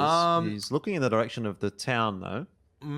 But the way he's positioned, he also is very aware of this threat. The way that the Conquerors are situated makes me feel like they understand that they could lose this part of the map and they won't be caught off guard. And there you have it. One of the bat chats have been spotted out, returned. He is going to make the run, and Goober needs to try to punish this. Well, I think that was a shot that went into the track. Might have done a little bit of damage, but to the track, I should say, not damage to the tank. But Goober's going to confirm the spots here. Returned as of yet. Unable to cross. Goober will allow him past. That shot should mean that Goober gets lit because he fired from inside the bush and he cops one back in response, but it's worth it. Return is a one-shot. Has got the position now, but having the position and being essentially one shot away from death doesn't really feel like having control of the position, because as soon as you peek, you get taken down. Yeah, absolutely. It does force Goober to make a bit of rotation, though, and I feel like it's... You know, there's another bat chat around that's going to be in Celestia, so he's still going to be a threat. The question is, what are Archers going to do? You know where the tanks are situated now. Goober's just on the long rotate around. He's got plenty of time to make this move because Returned is quite low. And Archers, how are they going to break this defense? How are they going to start creating this pressure? You can't really go on the 2 flag, I feel like, because you try to get onto the 2 flag, you're just going to get reset from Slayer. You're going to get reset maybe from one of the other tanks coming across the other side. So do you just take the all-out brawl? Bat chats are not an equation at the moment for the Archers. They're not in the right position to really do anything. And Goober's long gone at this point in time. Yep. Definitely a good start for Conquerors. What's the answer? Archers need to think about it. Goober's gone all the way over to the other side of the map, practically. Might make it down to the K-line in a couple of minutes.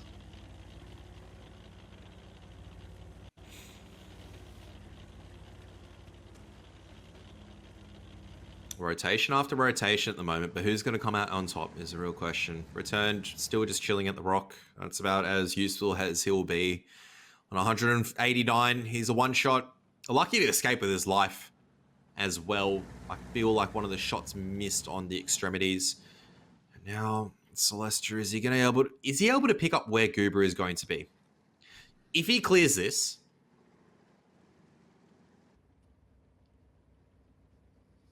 all he needs to do is drive across. He'll spot a few heavy tanks, but he'll definitely spot out Goober as well. He's just waiting for the Super Kongs to get in position. He's going to move forward, maybe cross over to... They spotted out Goober, and now this is where Celestia needs to strike. Looks like he's going to go straight forward as well. You can see he's going straight across, and Goober only now becoming aware of it. But there's really nowhere for Goober to go. He might get some backup from Callum in that 113, but it'll be tough to hit shots through. And Goober surely dies. Never mind. He falls off and survives. Celestia actually gets given a kiss goodnight on the way out as well. So the trade ends up being relatively favorable for Conquerors. With Goober surviving, he's going to try and find the pick. Celestia on the reload by the looks of things. At least he's absolutely booking it, so I can only imagine he is. Goober misses the shot, the final shot of his clip, and will allow him out. Archers are bleeding a lot of HP, but they somehow still have 5 tanks alive. Yeah, but with 4,000 HP, the cap pressure is not going to be that influential, especially with these bat chats so low. How is Return going to make his way in? You can see he's just guarding an angle, delves a single shot. That's a nice one from Slayer. I think that goes straight into the cupola. So he's trying to dance around. Celestia does eventually manage to pick off Goober, but I don't know if he's actually got a new mag inside or whatnot. These bat chats need to be very... It has to be fine timing from the bat chats. You can see Tuck is coming across right now. Ooh, Return needs to go down. Return not hitting what's going on? Any of these shots because he's got heat loaded and he is just tracking the E100. I'm not sure about that. Returned moment in the chat, anyone? But look, he might have been trying to stop them from getting resets, but I don't know. I mean, it feels like there was resets all over the place for Conquerors, so I'm not really too sure. Either way, Camo slides on in and decides to just pump a bunch of damage into those E100s that were on the cap. Returned is on 30 HP. Tuck finally has the traverse to swing around and get him. And I think we all know where this one is going. It's back to the ANZ PL special. Tuck and Trax giving each other a little kiss on the cheek as they do say goodbye to this series, but we are headed towards the 2-2. ANZ PL, let's 2-2 is exactly what we see all the time. It's been a bit unlike ANZ PL today, getting a couple of wins, but there we go. Back to normality. Archers and Conquerors will draw, both teams grabbing themselves a point. For Conquerors, it's acceptable, if maybe a little bit unfortunate that they're not able to put the big numbers on the board. But for Archers, it seriously calls into question their potential to make it into playoffs. I haven't done the maths, but I suspect they might just about be out of the running unless things go perfectly for them for the rest of this. I would say so as well. They're going to be at the end of this week, they're going to be on 5 points. And you look at the teams that are currently sitting at the top of the ladder. You got the Matildas on 10 points.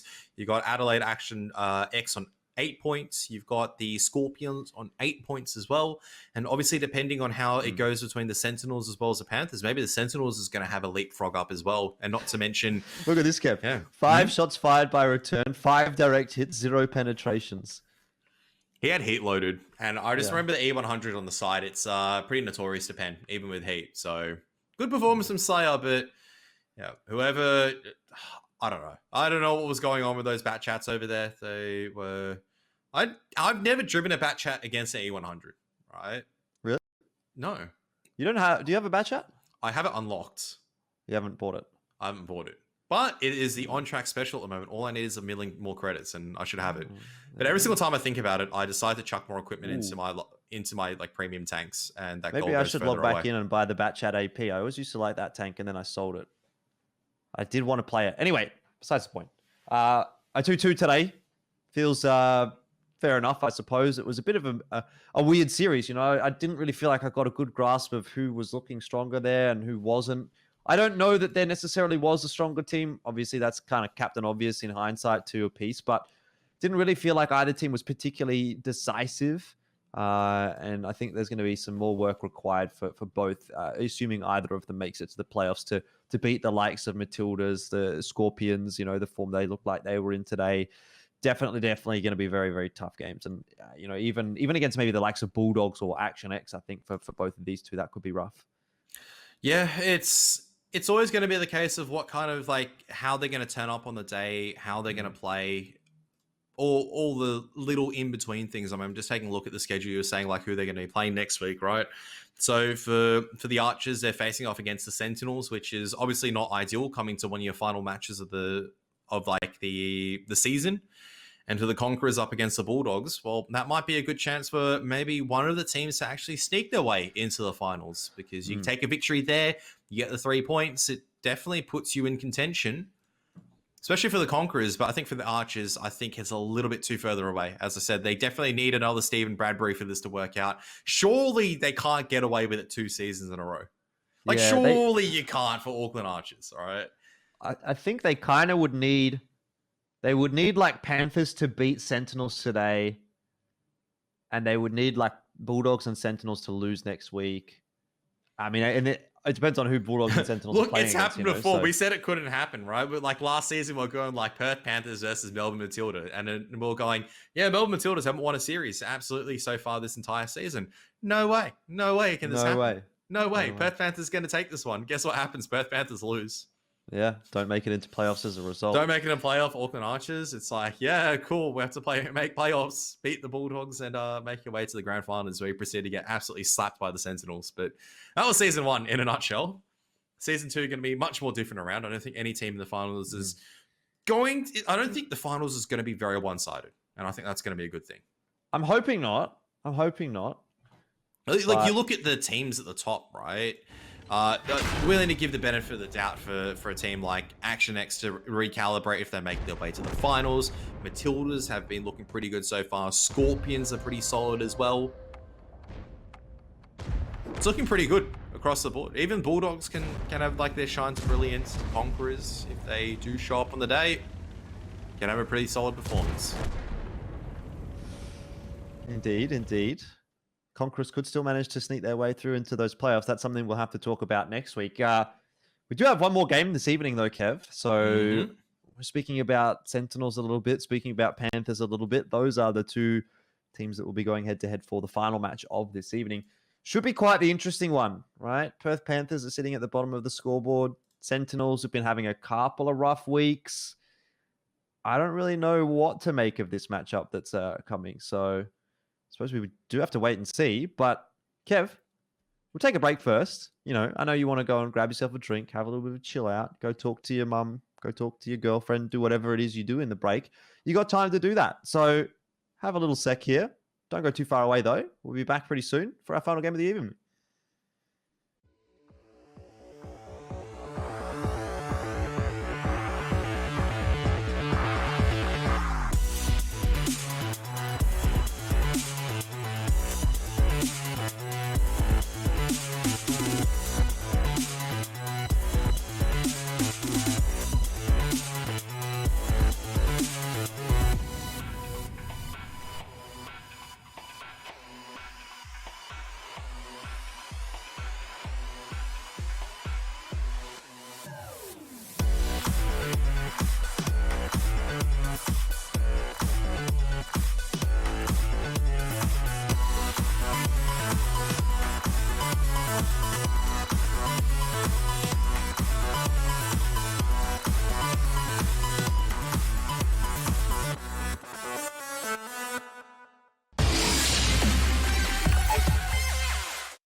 Colin doesn't want to rush these at this stage.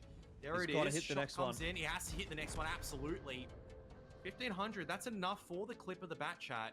And he should have enough damage. Madhouse just needs to go in and make sure he hits every single one. And you can see he's already coming off the clip, coming full speed. Just wants to take his time right now.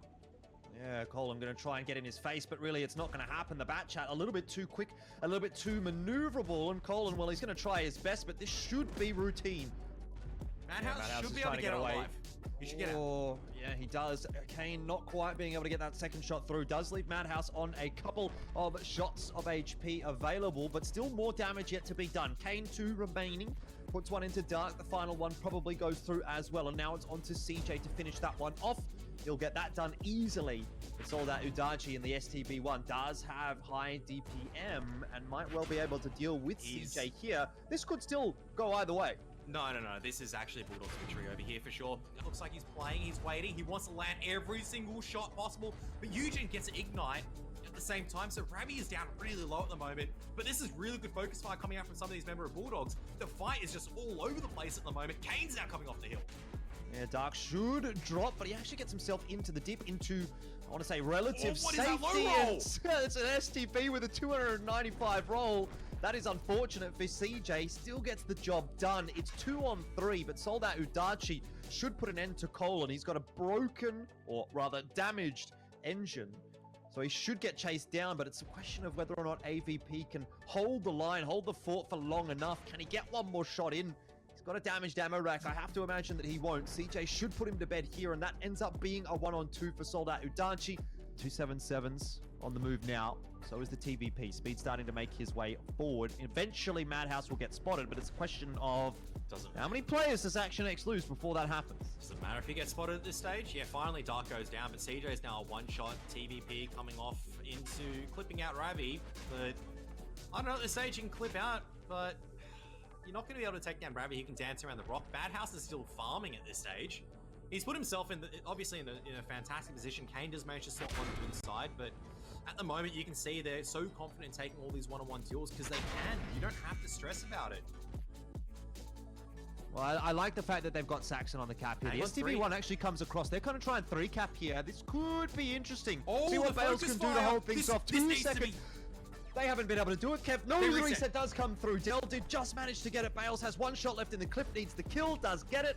And all of a sudden, the brawl ensues. Well, Bales is out of it. It's essentially a 3-on-2 for now. As soon as they push across, you can see Bales is going to shoot them in the side. He's going to go, thank you very much. Focus fire and the fight's going to happen as Toast is going to be the focus point. Artie Noob as well.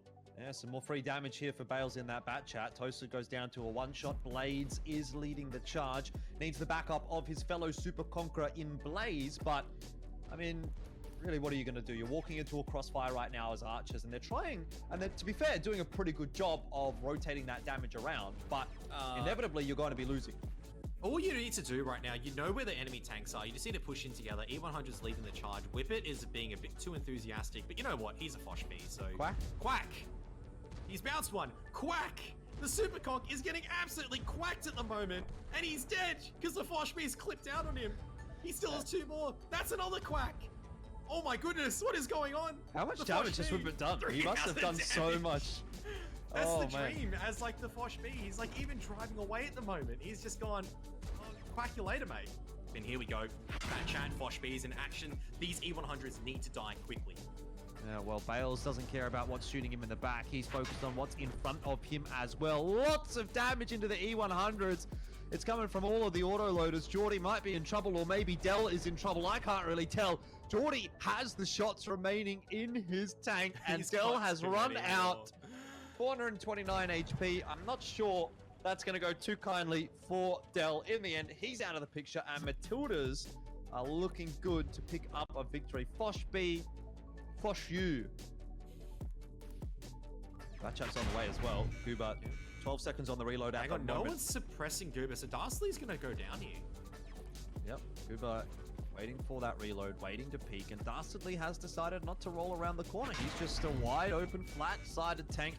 He's the broadside of a barn, essentially, to the Batchat, who now does start to turn in that direction. But Goober is not missing any of these. That third one didn't quite go through, but he's still got a couple more left that he can play with here, and does, in the end, trade things back. So, Conquerors have done an excellent job of returning fire, and back to a 4-on-4 with Conquerors having equalized the HP. Yeah, we'll see if Goober is going to be caught off guard. JS has got his number surely now. Goober actually does get the proxy spot across, and he has decided to get the heck out, but a shot does sneak through from the 50B, and JS now one shot away from getting rid of Goober. What a tracking shot. Oh my word. Is it going to be enough to get him surviving? Looks like it will for now. By the skin of his teeth. That was such a sick tracking shot, though. I feel like Conquerors definitely need to dump in at the moment. While they've got the numbers advantage over here, you can't really fight a prolonged battle against a couple of Batchats on your extremity, but, I mean, they're bleeding out a lot. Panthers making a good comeback into this. Twit's Amarak, though, so is tough. 4v3. Conquerors have the numbers advantage. Camo, healthy in the STB1, feels confident in pushing over the hill, which is not a bad place to be. There's going to be a lot of farm into the back of the 277 and the Super Conqueror, of which is now down to a one-shot. Twit goes down. Camo gets the kill. And now Slayer and Camo will reap the benefits of their strong positioning as Diesel Nuts now becomes their focus of fire. We talked about the clutch potential for a Batchat, but I'm not sure about it here. Camo, you can see, is coming across. He wants to spot for this potential, but I don't think they're going to be spotted out. Here we go. Twit. There it is. Gets the reset. Perfect shot onto that 113 that's turned away at this point in time. Out comes the Batchats. It doesn't matter if you're looking there at this point in time. A double Batchat over at church. Well, it's going to be a problem. They say taking the church, but Bluey might be taken back to the garage pretty soon at this stage. Two Batchats just unloading on his butt. And wow, he's been absolutely rammed and he's dead. He is dead indeed. It was a good start for Conquerors, but it doesn't look like it's going to be a good finish for them at all. Panthers are farming right now. Look at that HP bar just disappear. 4,700 left for the Conquerors. This is really good calibration. Because of the DPM, they are free to go in at this stage. Miss shot, Miss shot. Napalmer won't miss that one. Now Wymo. Surely he's not going to have another Wymo moment. Oh no, this is Wymo into Wimmo. You hate to see it at this stage. Tintac's got some DPM as well to work with. Napalmer, well, that's an average roll. 400 from the Superconk gun.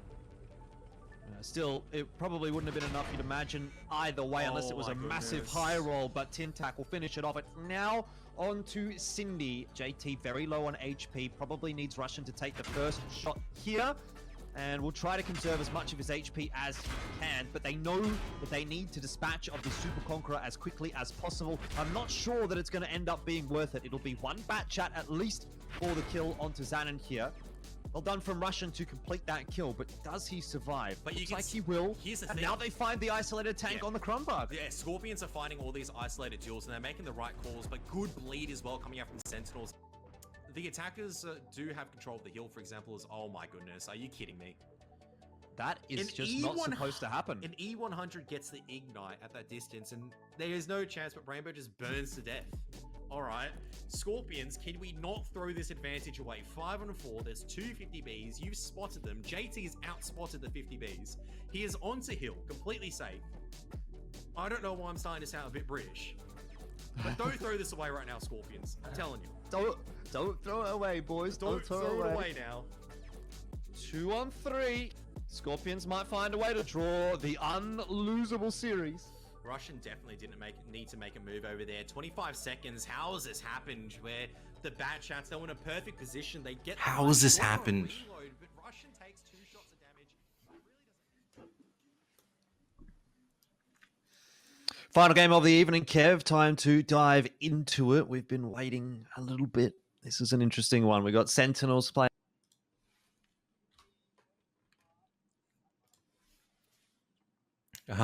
Looks like Elfish Guy decided, or the production decided, Elfish Guy, we've had enough of his face because we don't need him at the moment for Sentinels as well as Panthers at this point in time.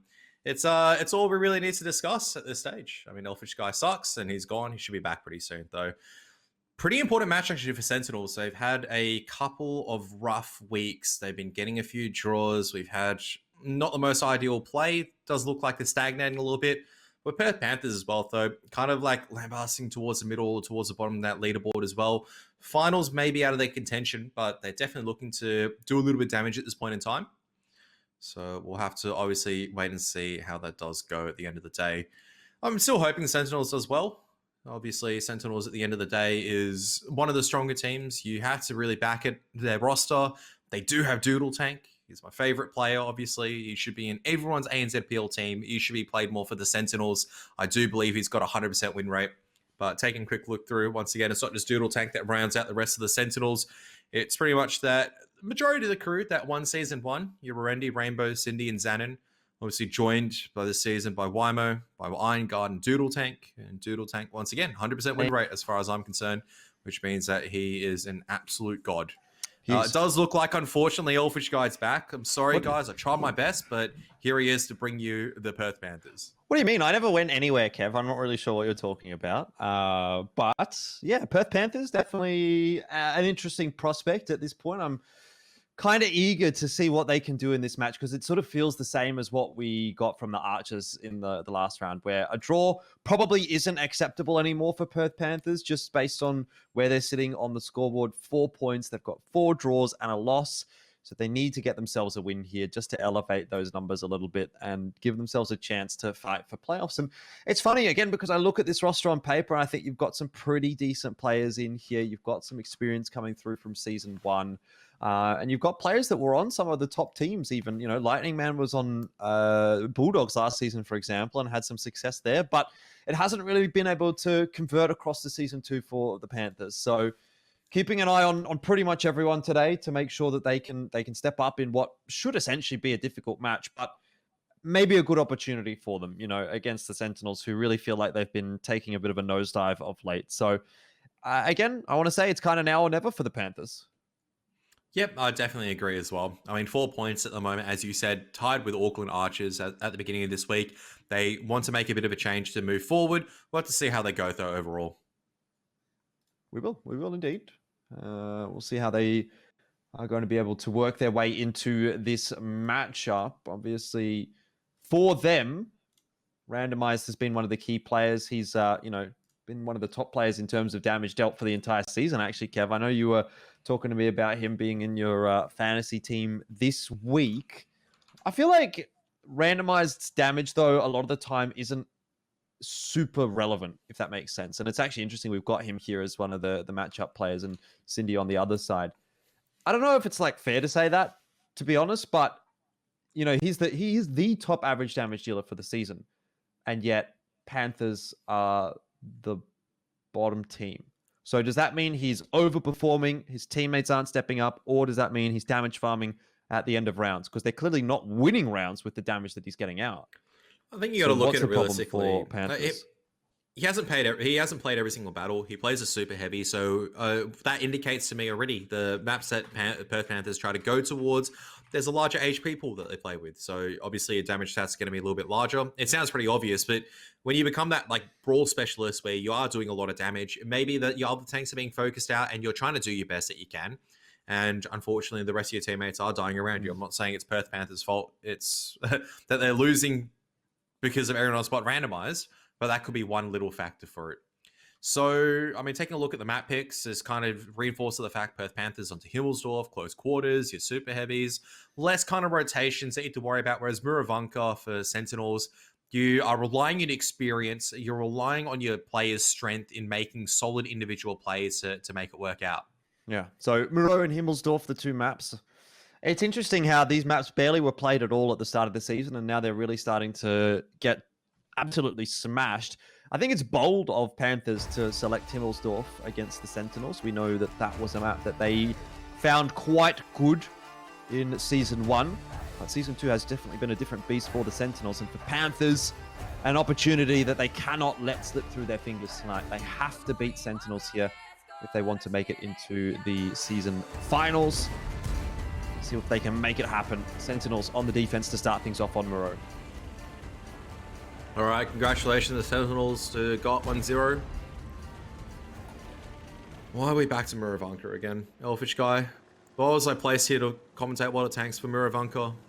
Was I just born to suffer? Tell me. Everyone knows that you love Muravanka, and so they just want to pick it for you. I love Muravanka. It's one of my favorite maps. So Cindy actually at least changes up a couple of things where he's utilizing an off bush, and I say it's an off bush because it's definitely an off bush. That's not normally where you put a bat chat, but it may just work out because it offers a bit of spots towards like closer towards E4. It allows maybe the 200 LT to get spotted out nice and early on. The Lightning Man's pretty good at his routing, and the difference in you can see a bit of a difference. He hasn't gone for vents. He's gone for that for low noise exhaust. I mean, that's the exact name for it. Increasing your camouflage by flat 6% for both moving as well as stationary, which is absolutely huge because it makes it go, like when you think about it, it makes your tank sometimes with 45, 46% camouflage go towards a 51, 52%. I have to take a look at the exact, obviously, stats but Kev, your stats are always on point, mate, so I trust you. I don't think so. I always like going into the fine things in life. I always like making sure that we go into the small details as well. T100 LT going to start to work its way onto the 2 flag right now for the Panthers. A little bit of a... That's what I call a tickle. That's a tickle cap. But Lightning Man was spotted. That's what that bat chat's there for. Cindy hiding in that quote-unquote off bush, which is actually a tree. He's able to cap... spot the cap. And so Panthers can't really put any pressure on the 2 flag until they dislodge the bat chat. But as soon as Cindy gets lit, he is going to be in a world of hurt. So he definitely doesn't want to get lit.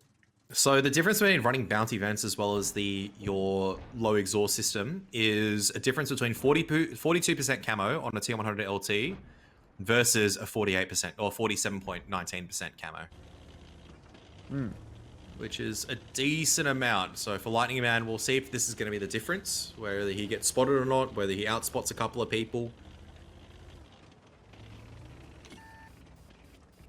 Again, Lightning Man just gets lit, and this time starts to cop some shots in his direction. One went into the track, forcing the repair kit out, but luckily for the Panthers, no damage done.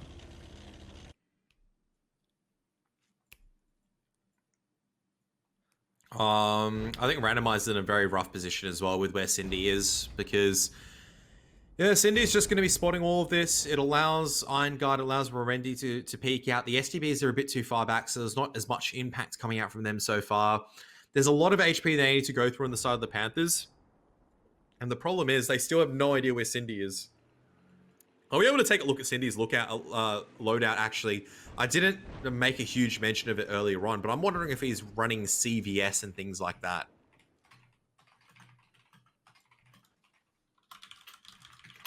I'm sure we'll be able to in a second. There we go. We are. So optics. Yeah, so optics improve hardening as well as vert stab. So you're missing out a lot but running the optics means that you can actually get the spot. I was wondering if he was going to go for more camera related things, but you can see he's lining up everything from the Panthers that are pushing over to this mid position. And as soon as they get very comfortable, they come very close. They look like they're contesting Cindy.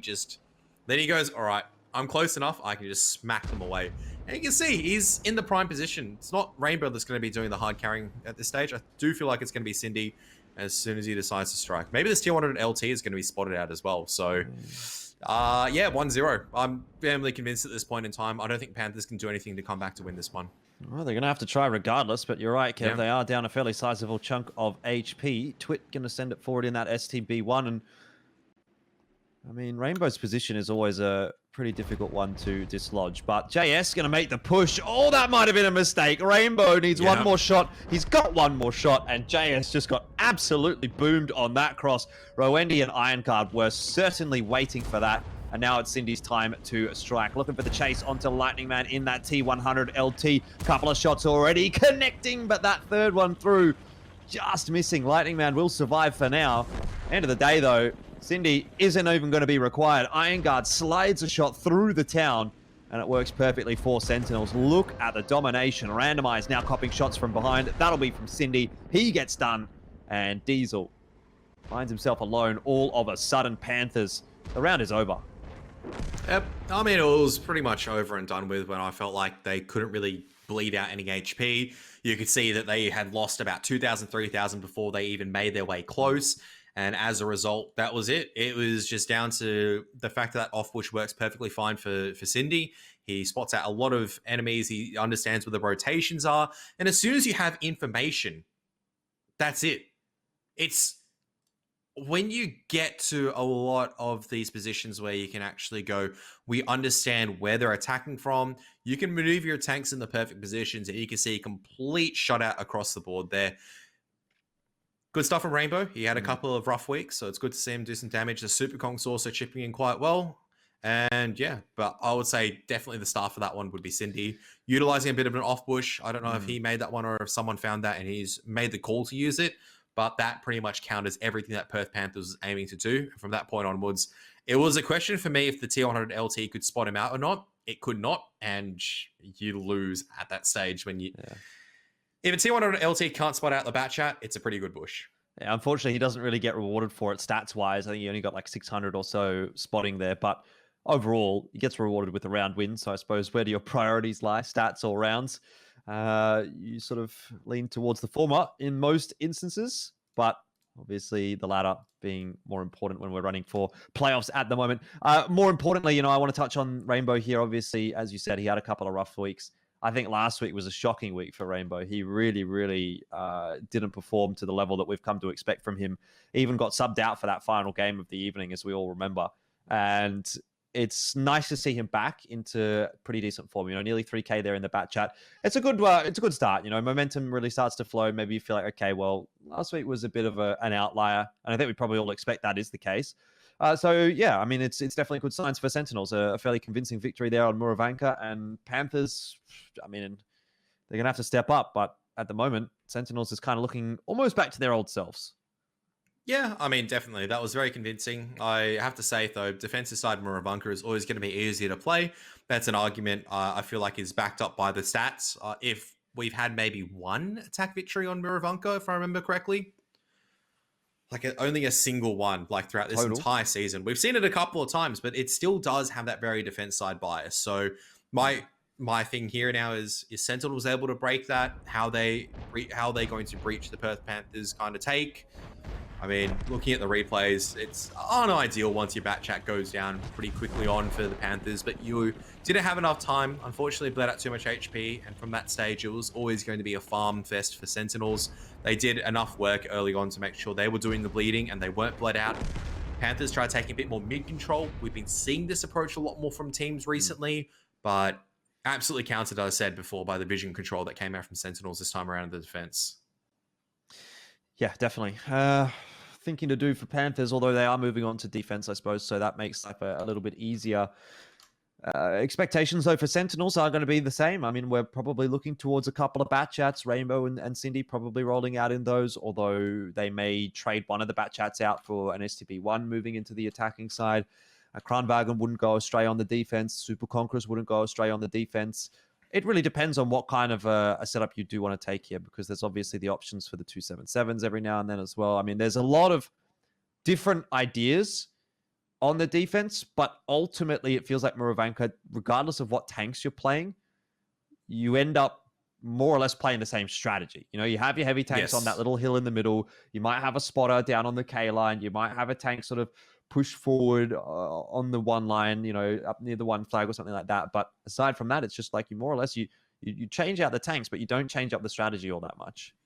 Because the strategy is really sound. Well, you can cover both flags. You don't bleed out too much. You can use that hold down position quite well. So we always talk about, you know, which strats are good when they're utilized every single time. And we do see it utilized every single time. That's why it's one of the most oppressive defensive maps in my mind, because it's very hard to break. If someone had the solution to break it, then we'd see a change up. We wouldn't see it being run so much as a default. And because I think that's like one of the interesting parts, and that's why I don't like Muravanka that much. Because like the reason why I don't like Mines, it feels very coin flippy a lot of the time. The reason why I like maps a bit more like Himmelsdorf, because it does actually allow map presence from the attacking side. It does reward the defensive side for setting up defensively on the correct angles to make sure they can scout out some early information. And it also rewards team for making the correct rotations in the mid game and controlling corridors to do the punish eventually into an end game brawl. At least that makes sense. It offers both sides a bit of an even chance. I don't know if the stats reflect that, but I feel like Himmelsdorf, it offers both teams an even chance. It's not as if the attackers have to really do their work to dig out where the opposition is. And probably the same for a map like Sand River as well. I'd say it's still a bit more defensively sided, and definitely more defensively sided with the stats, but at the very least the attacking side does have options to work with. It doesn't feel as oppressive sometimes to take map control as it does in Muravanka, because Muravanka, it just feels like you take a bit of territory, awesome, but you bleed out so much. I feel like you cop either one or two shots. If you get no damage while you're taking map control, you'd be very lucky. Well, if there's one team that's going to be able to get the victory on the attacking side here, I'd have to imagine that it could well be the North City Sentinels. Panthers have been struggling at this season. Moving on to the defense of Muravanka might be a saving grace for them, but Sentinels looking in pretty good form tonight. Double bat chat for Roendi and Cindy, so they do opt for it. And Rainbow's actually gone into a T100 LT. An interesting choice for him. Not a tank that I think we've seen him playing at all this season. I think we saw him playing it once, and one time. I feel like he has played this on Muravanka or one of the other maps where 3.6k damage in it as well. So yeah, not a bad shout. Oh, that might have been the game against Skorpions, if I do remember correctly. Yeah, I think so, because it was that roundabout, like merry-go-round that they did, didn't they? So another kind of like off-meta bush from JS. He's got the camo net. So it is so fascinating with Equipment 2.0. You're actually starting to see teams utilizing different loadouts. So Rainbow actually goes a bit more combat-heavy presence. He actually goes with, instead of having CVS or low exhaust and vents, he actually goes with rammer. And I do believe he had turbocharger as another one, which not too sure if you really need a turbocharger in a T100 LT. It's the meta for a lot of the medium tanks to allow faster rotations. But I'm not too certain for a T100 LT if that's better than getting maybe a CVS, maybe getting something that is more kind of vision focused. So, gotta go fast, Kev. I think that's the main takeaway for me. I like to go fast as well. And Rainbow already copping some damage here, so not exactly the ideal start for the Sentinels, but they would be aware that there's someone spotting the two flags somewhere. So it's information. And you can hear those blind fires going out across the map right now. JS unscathed. Cindy on the reload. Yeah, JS is literally sitting in a tiny bush. And I don't think should obscure your tank, but apparently it does. And it always goes back to the question of if Rainbow had CVS, would he be able to spot JS? I mean, JS also has a camo net as well, which is pretty disgusting, but Rainbow's been spotted out again. He's not having a fun time in this T100 LT right now. No. There's a shot that comes forward. Rainbow, where is he looking to shoot at? Randomizer's bleeding out quite a bit. He's blind here, firing. so- He's looking for JS, I think. But Couple of shots have been close. oh, there There's it is. one. It finally hits. There we are. Surely you just keep blind firing that now. I don't know if that was a stray shot or if he was just hoping for the best. He doesn't realize he actually hit JS. Very interesting. Yeah, I mean, sometimes it's hard, especially at the angle that he's firing here, because the shots are going essentially up into the air as far as he's concerned, you know? Yeah. It's ultimately sometimes on the other teammates, you know? You need someone that's sitting in the town there to go, all right, well, your shot didn't go through that bush. But I think the angles that they're at make it quite difficult with all the buildings in the way. So maybe that info just wasn't passed across. And so probably right. Didn't realize that he had blind fired JS in that bat chat, but could have been some nice free farm if he did. Oh, that would have been the game-winning play because you know where the bat chat is. You keep shooting there, but now unfortunately you think that's pretty clear because well you haven't repeated peppering that position. Yeah. So Sentinel's going to divert their attention over towards the one flag instead. Lightning Mantha rotating around mid, so no pressure, honestly, for Panthers to do anything yet. Twit's in a good position to always get the resets. You don't want Randomize to be bleeding out too much against the Super Conqueror of Iron Guard. Wymo can just sit here and just chill out, relax, take it easy. I like the double bat chat setup near Church, though. A lot of flexibility for Sentinels to rotate around. Very hard to retake this area as well. But I say that. Lightning Man has managed to make his way down towards the Magic Forest, and he might be able to get a cheeky angle on these bat chats if he does come out from the right angle. 45 seconds. JS now on the move, and Rainbow sneaks a shot through onto Diesel alongside Iron Guard. I was thinking 722 Alpha. That's a lot for a T100 LT, but two tanks firing at the same time. Lightning Man at the back in the Magic Forest does now start to give away his position. Rainbow will hide in between a couple of buildings. He's safe for the moment. Cap pressure relieved. 2 minutes left on the clock here, and Sentinels now starting to scramble a little bit because they've got a lot of damage to chunk through. But Lightning Man is going for a journey through the middle of no man's land. He's been absolutely punished for that, down to 78 HP. First tank, though, out of the picture. It is Rainbow. Allows JS again to the fight as well. They've got the overmatch because they know where their bat chats are as well. Randomized, just putting a couple of shots into Wymo just to make sure he's a bit uncomfortable. Indy cops a few shots. Dieselnut needs to back off that ridge line. Wymo's coming in. He does have enough damage in the clip to delete Randomized at this point in time. There's the first one. There's the second. And Randomized will not be able to get that clip out. Nice stuff from Wymo, understanding what's going on. Dieselnut's bleeding so much. Iron Guard utilizing that position very well. Where are the bat chats for Panthers going to come in from? A minute and 15 seconds left. These bat chats have to be absolutely critical. Yeah, and the Sentinels are getting onto the cap early here as well. They know that they need to sort of draw some pressure out. Grunwagen, bat chat sitting there, probably not ideal. You really would want Cindy to be able to sort of drive around and chase tanks down, but at the end of the day, someone has to be on the cap, and he was the one that got on there. There was a reset through, but it's not enough just yet. Wymo down, though, will be the make or break for the Panthers. This defense could end up working out. Lightning Man and JS, all they can really focus on now is surviving and getting resets where they need to. Rowendy jump onto the cap. Lightning Man is doing the rainbow already. He's gone straight to A0. He's going to put his bat chat right there in the corner. He doesn't need to support JS. There is no time. The third tank needs to come. JS has plenty enough HP. The only way he fails is if he has a JS moment. Surely not.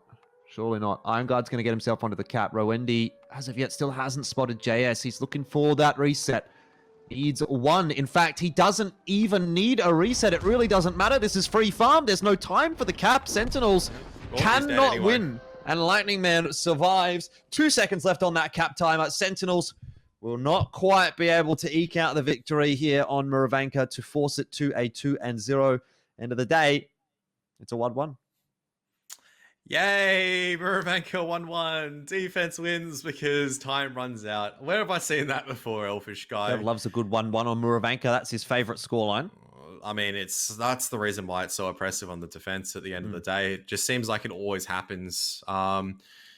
So okay. Yeah.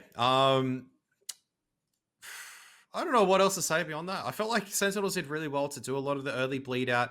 Lightning Man almost got punished, but it just wasn't enough at the end of the day.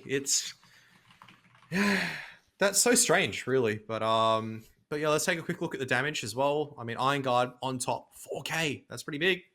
He utilizes that hold down position pretty strong, Elfish. Yeah, indeed. 4.745. I wonder if that's the top damage in an individual game this season. Not quite. I think Dark might have had a 5K in a Crown. Yeah, Dark had he had a huge game on Ruinberg, I remember, which they still lost. So I think he had 5K, but yeah, he definitely got some farm done. But on the side of the Perth Panthers, I felt like positioning was definitely off with some of their tanks. They were bleeding out a lot of HP unnecessarily. Still get away with the victory, though. Even though the numbers don't look like the Panthers won, they did win with 73 HP. And you do wonder, does that come down to maybe someone missing a shot onto Lightning Man, who survives barely with a glimmer of HP? Lightning Man rushes that scenario over there at Forest. Wasn't expecting 2 bat chats over at mid.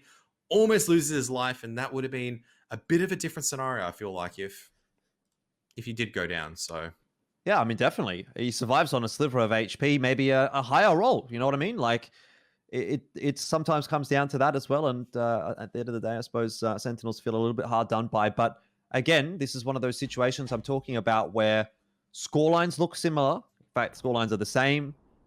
There's not anything between the teams on paper, but if you look at it with the eye test, you can say right now, Sentinels is looking like the stronger team.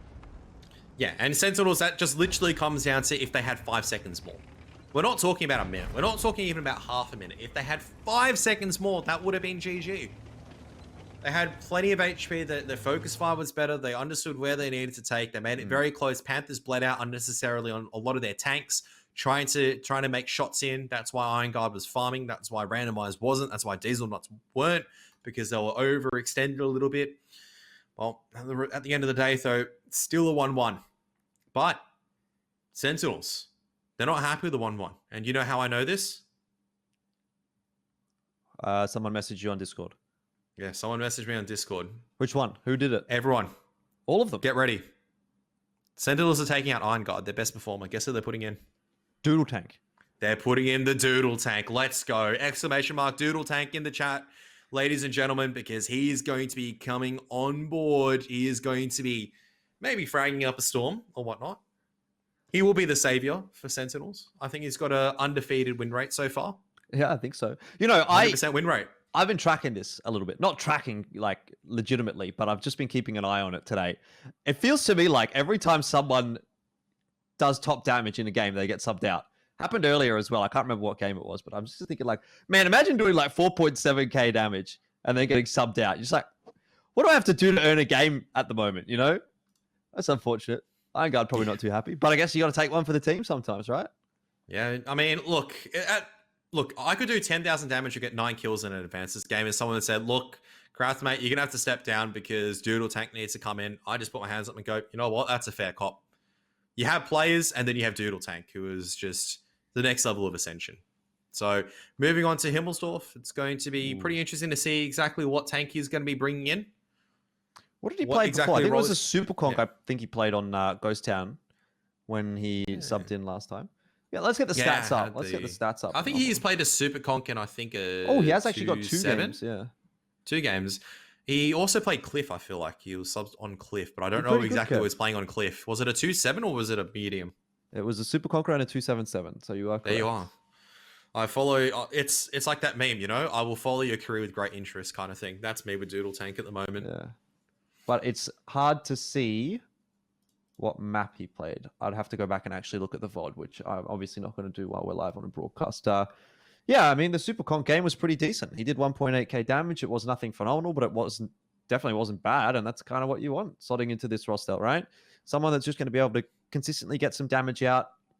You've got some big names there that are generally able to really put the huge numbers. You know, you talk about Roendi or Cindy or Rainbow probably leading in that department. And then you have like Wymo and Iron Guard and Doodle Tank who are sort of there to play the roles, play the heavy tanks. And In some instances, they're able to farm up. Obviously, we saw Iron Guard just doing that there on Muravanka, but I think, yeah, I mean, it's definitely a good situation at the moment for the Sentinels, and we'll see how they go as they move into Himmelsdorf. It's actually the choice of the Panthers. So they did well by getting a 1-1 on Muravanka with that context in mind. But considering Himmelsdorf was the home territory for Sentinels, I don't know. We'll see how this one ends up planning on out. But for both teams, a win would very much look very, very nice. So Sentinel starting in the defense. Doodle Tank going to be in the 113. There you go. Don't know if he was old enough to even recognize when the 113 was in. Wait, the 113 is. What? I'm just trying to think. It's no, because that's coming from which line is the 113 coming from? The Chinese heavy line? Does it split at the? No, didn't it get replaced by the 5A? That's what I'm thinking. It's like one of those collector's tanks now, isn't it? It's a collector's vehicle. So it was. I'm pretty sure the initial Chinese tank. I think there was only the 113 line. What was after the 112? Was it like, or the 110, whatever it is, the tech tree? Was it the? What was the tier 9 at the time? I can't remember off the top of my head, to be honest. Look, to be fair, I never played that line. Yeah. I was always thinking about grinding the Chinese heavy line. Then I looked at what kind of tanks he had to grind through, and I said, no thanks. I would not like to subject myself to that pain. So for Panthers, they do have a couple of AMX 50Bs on, or one AMX 50B on Hill. They do also have the 113 up there in JS. Now, Sentinels have situated a lot more of their forces deeper down the 3 line. So there is a bit of a weakness right now on that 2 flag, but the issue is the E100s cannot cross. Do you want to talk about this E3 on the attack for Panthers as well? I mean, because I feel like that's something we don't get to see every day. It's something you see on Himmelsdorf probably. Like, out of all the maps you see in E3s, it's Himmelsdorf, right? On the attack, that's really weird. So, what are they planning to achieve with the E3 pushing down Nana like this? Someone hits a shot. Twit hits that, apparently. E3 is now posted. I don't know if you want to be peeking that as YMO, but E100s are bleeding out. The E3 apparently has not been spotted yet. And that's why no one's peeking. Because they're going, E3 still alive. E3 can hit us. Scary. E3 spotted. Please don't shoot me, E3. 2 tanks on the cap already for Panthers. They're trying to force the rotate from Sentinels, who have just decided to pretty much take full control of the southern part of the map. Man, this is a slow crawl from the Panthers. Okay, so the E100s are barely bled out at this stage. Doodle Tank needs to just cross mid and play the window, and to see if he can generate a couple of cross shots. E100s need to push forward alongside with the E3 just to control the D5 angle to make sure if tanks decide to go through there, they're going to bleed out. And they're trying to funnel the rest of the Sentinels back through the B4 choke point, which should work out. Doodle Tank, though, going to be on the flank, spots out Twit. Maybe Rainbow's going to have to send it for the reset here in the 50B. He'll make it. In fact, who does he want to get the reset onto? If he takes the 1v1 against Lightning Man, he takes the shot from JS and he doesn't beat Lightning Man. But I don't think Lightning Man can clip him out here either. No, 2 shots left, so they both survive. Rainbow gets the kill. Cindy was there to back him up. That was the context I was missing. Also, I think Lightning Man did miss one as well. So they isolate the 50B nice and early on. The E3 has been ammo racked. He's still trying to chase down Roendi at the moment. Roendi gets the track, but he gets hit pretty hard. But Roendi will be able to pen the Cupola at this range pretty easy. You can see the E100 trying to reinforce. Roendi, even though he's got improved configuration, he is getting absolutely bullied at the moment. And there it is, another slap for 700, and he's dead. But the 50Bs are still alive. That's the problem right now for the Panthers. Yeah, to be honest, that's a trade I would take. The 1-for-1. Yep. The 50B for the Super Conk every day of the week, especially considering you still have 2 Super Conks available. Just see how powerful that is. Cindy and Rainbow roll around the corner, and E100 dies. There's nothing really you can do about it. You can't focus on 2 tanks at once. Doodle Tank does a great job here of just soaking up some pressure. Everyone's going to be looking at the 113. And in the meanwhile, 50Bs are on reload. 2 seconds. Here comes the pain again. Yep, Doodle Tank just needs to tuck himself away into a corner. 50Bs coming into play right now. You can see they're going to be utilized pretty well, randomized. has to figure out exactly who he's going to take down. Well, you can't take down Doodle Tank, mate. He's got armor, apparently, on that 113. Goes straight into the track, and there you have it. Pretty clean defensive victory for the Sentinels. A little bit of pressure there, but the double 50Bs were not spotted. They weren't bled out heavily enough on Lightning Man. I don't feel like that's the first time I've seen the Panthers lose a game like that, where 50B sits on that corner, gets spotted early on, gets deleted, and the 50B has no impact from there. Yeah, I agree. I think it's an interesting tank to put in that position, although obviously with the rest of the lineup, you didn't have anyone fast enough to get there, but it just feels like, I don't know, I want to say a waste maybe of a 50B, because I want the 50B to be in positions where it has agency. And if you're a tank that's sitting on the cap, you don't have agency because you inherently have to stay on the cap to maintain cap pressure. 4K out from Rainbow that game, by the way. Yep. Pretty good numbers being put up by him. Certainly coming back with a vengeance. Great week for him. I mean, the exception, obviously, that last game, the T100 LT wasn't that impressive, but 2 good games, 1 rough game. So far, that's a pretty good conversion rate as far as I'm concerned. But yeah, I mean, I think the 50B putting it on the cap, it's just like, why not just take another tank at that point? Why not take a heavy, like a 277 or something? And at least maybe it's going to bounce a shot here or there. Put a 50B somewhere else. Yep. Or don't take a 50B at all. Take a 50B, but put it elsewhere. I'd rather... The problem is, though, it's like you're looking at a lineup. I'm still trying to figure out exactly what they're trying to achieve with that lineup, with a couple of E3s, with a couple of E100s. The problem is just having that 50B, as you said, on the wrong side of the cap. It just means that there's no pressure being generated. You can see what JS is doing, but with no one spotting down that angle, normally you leave a tank to spot it. At least you can understand what rotations are going to happen. They couldn't see any rotations coming forward, and that's the problem I have that strategy. I don't mind putting a bit of cap pressure, maybe the 50B tucking into the corner the 113 was, and 113 side scraping a bit more aggressively to see when they do come across, but you force an unfair fight. You force it when tanks are committing. You have the overmatch, a 2-on-2 or a 3-on-2 versus a 2-on-1, because that was always going to be a 2-on-1. They isolate the target, they blow up the 50B. At the very least, like a 50B and a 113 together, you're punishing the 50Bs a lot harder. Because you can at least try to take one out. It's a 1-for-1 trade. The 50Bs have to clip out. Sure, they kill your 50B, but at least you do a lot of like insurmountable damage where the 50B no longer is so much of a flank threat. Whereas towards the end, you can see Rainbow comes off reload. He's still very healthy. He can tank a couple of shots. Cindy, very healthy off reload, can tank a couple of shots. You're very happy as a 50B player to trade 4-for-1. If you're one shot, though, no longer can you take the 4-for-1 trades. Yeah, it was really textbook from the 50Bs, I thought, from Sentinels. If you want to look at a replay of exactly how you should be using your 50Bs on defensive Himmelsdorf, that is it. Yeah. Finding the isolated targets, blowing them up before they really have any kind of opportunity for recourse. See the replays right here and right now. What's Lightning Man going to do in a 1v2? As much damage as he can. Die. Pretty much. He's got 1600 in the clip. So that's why I always sort of advocate for double 50B, because 1600 in a clip is not going to kill a tank, right? But two tanks with 1600 in a clip, easily able to clip a tank out if you're working together, and that's what they're doing. They're working in unison. The 50Bs put the great boost by Sentinels, so it's always why I like to see the double 50B, and they made it look pretty damn good. I was going to say, do you want to know something else that has more clip damage? That's 2400 clip damage? Fosh B. 2 Fosh Bs. Yeah. They'll kill 1.5 E100s. Doesn't really have the flexibility of a 50B, though. Absolutely not. But it does more damage, right? That's the metric we're looking at over here. If you pen all your shots, that's it. Sure. No. I mean, you're not wrong. You're not wrong. Okay, so I can't really pull you up on that one. It's a classic tanks argument. Why do we lose that game? Just pen your shots, guys. Should have had more 50Bs. It's a hold down chieftain. Just pen your shots. No excuses. You know what I used to like? Mm.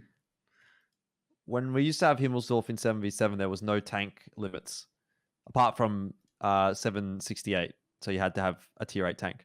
So you would have like 6 50Bs and a 1390 or something like that. That was always a fun time, because that really was just a case of just pen your shots. It was an absolute brawl of the ages, and whoever converted their shots better, and a lot of it came down to focus fire as well. It's like, we're literally going to blow a tank up, and then we're going to blow another tank up. We're probably going to blow 3 tanks up before everyone's off clip. So whoever can blow up whoever the fastest wins. Yeah, those were some Those were some fun times. And then I think it's like when I got into it, it was the mouse meta at that stage, and that was not as fun. So you missed all the good metas. Yeah, you came in at the wrong time. Oh, to be fair, if it was like the meta, what you had like the tier 1 light tanks, you still had to bring tier 1 light tanks in or something like that. That was no. That was that was before my time as well.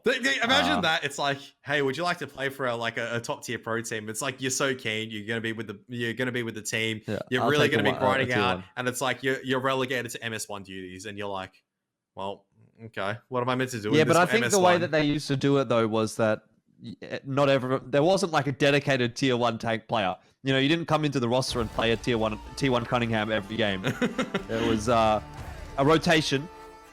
Anyways, we move into the final round of this evening, and some huge work needs to be done here by Panthers, not only right now, but even then next week, because, well, best case scenario now is a draw, and that means their playoffs run is Elfish. Looking to crash hot. Jordan, it's not going to be a draw. Sir. Doodle Tank is 3 out of 3. He's 100% win rate. No one else, I feel like in ANZPO has 100% win rate. That's true. That's true. All right. Well, I mean, I'm convinced. Dude, like last weekend, so I had a bit of emergency. I had to go take the missus out, right? And Doodle Tank just offered me his Ferrari, just like that. He just said, "Here's my Ferrari, mate. Just take it out. No worries." He's like that much of an alpha male. And how was the Ferrari? It was fantastic. Constance really loved Hopefully it. All thanks to Doodle Tank. Yeah, just a little bit. Well, thanks Doodle Tank for that. Let's see if we can keep that 100% win rate in check. Come on, boys. Today would be good. Give the E100s a bit of time. They just take a little bit to get started. It's German engineering at its finest. Yeah.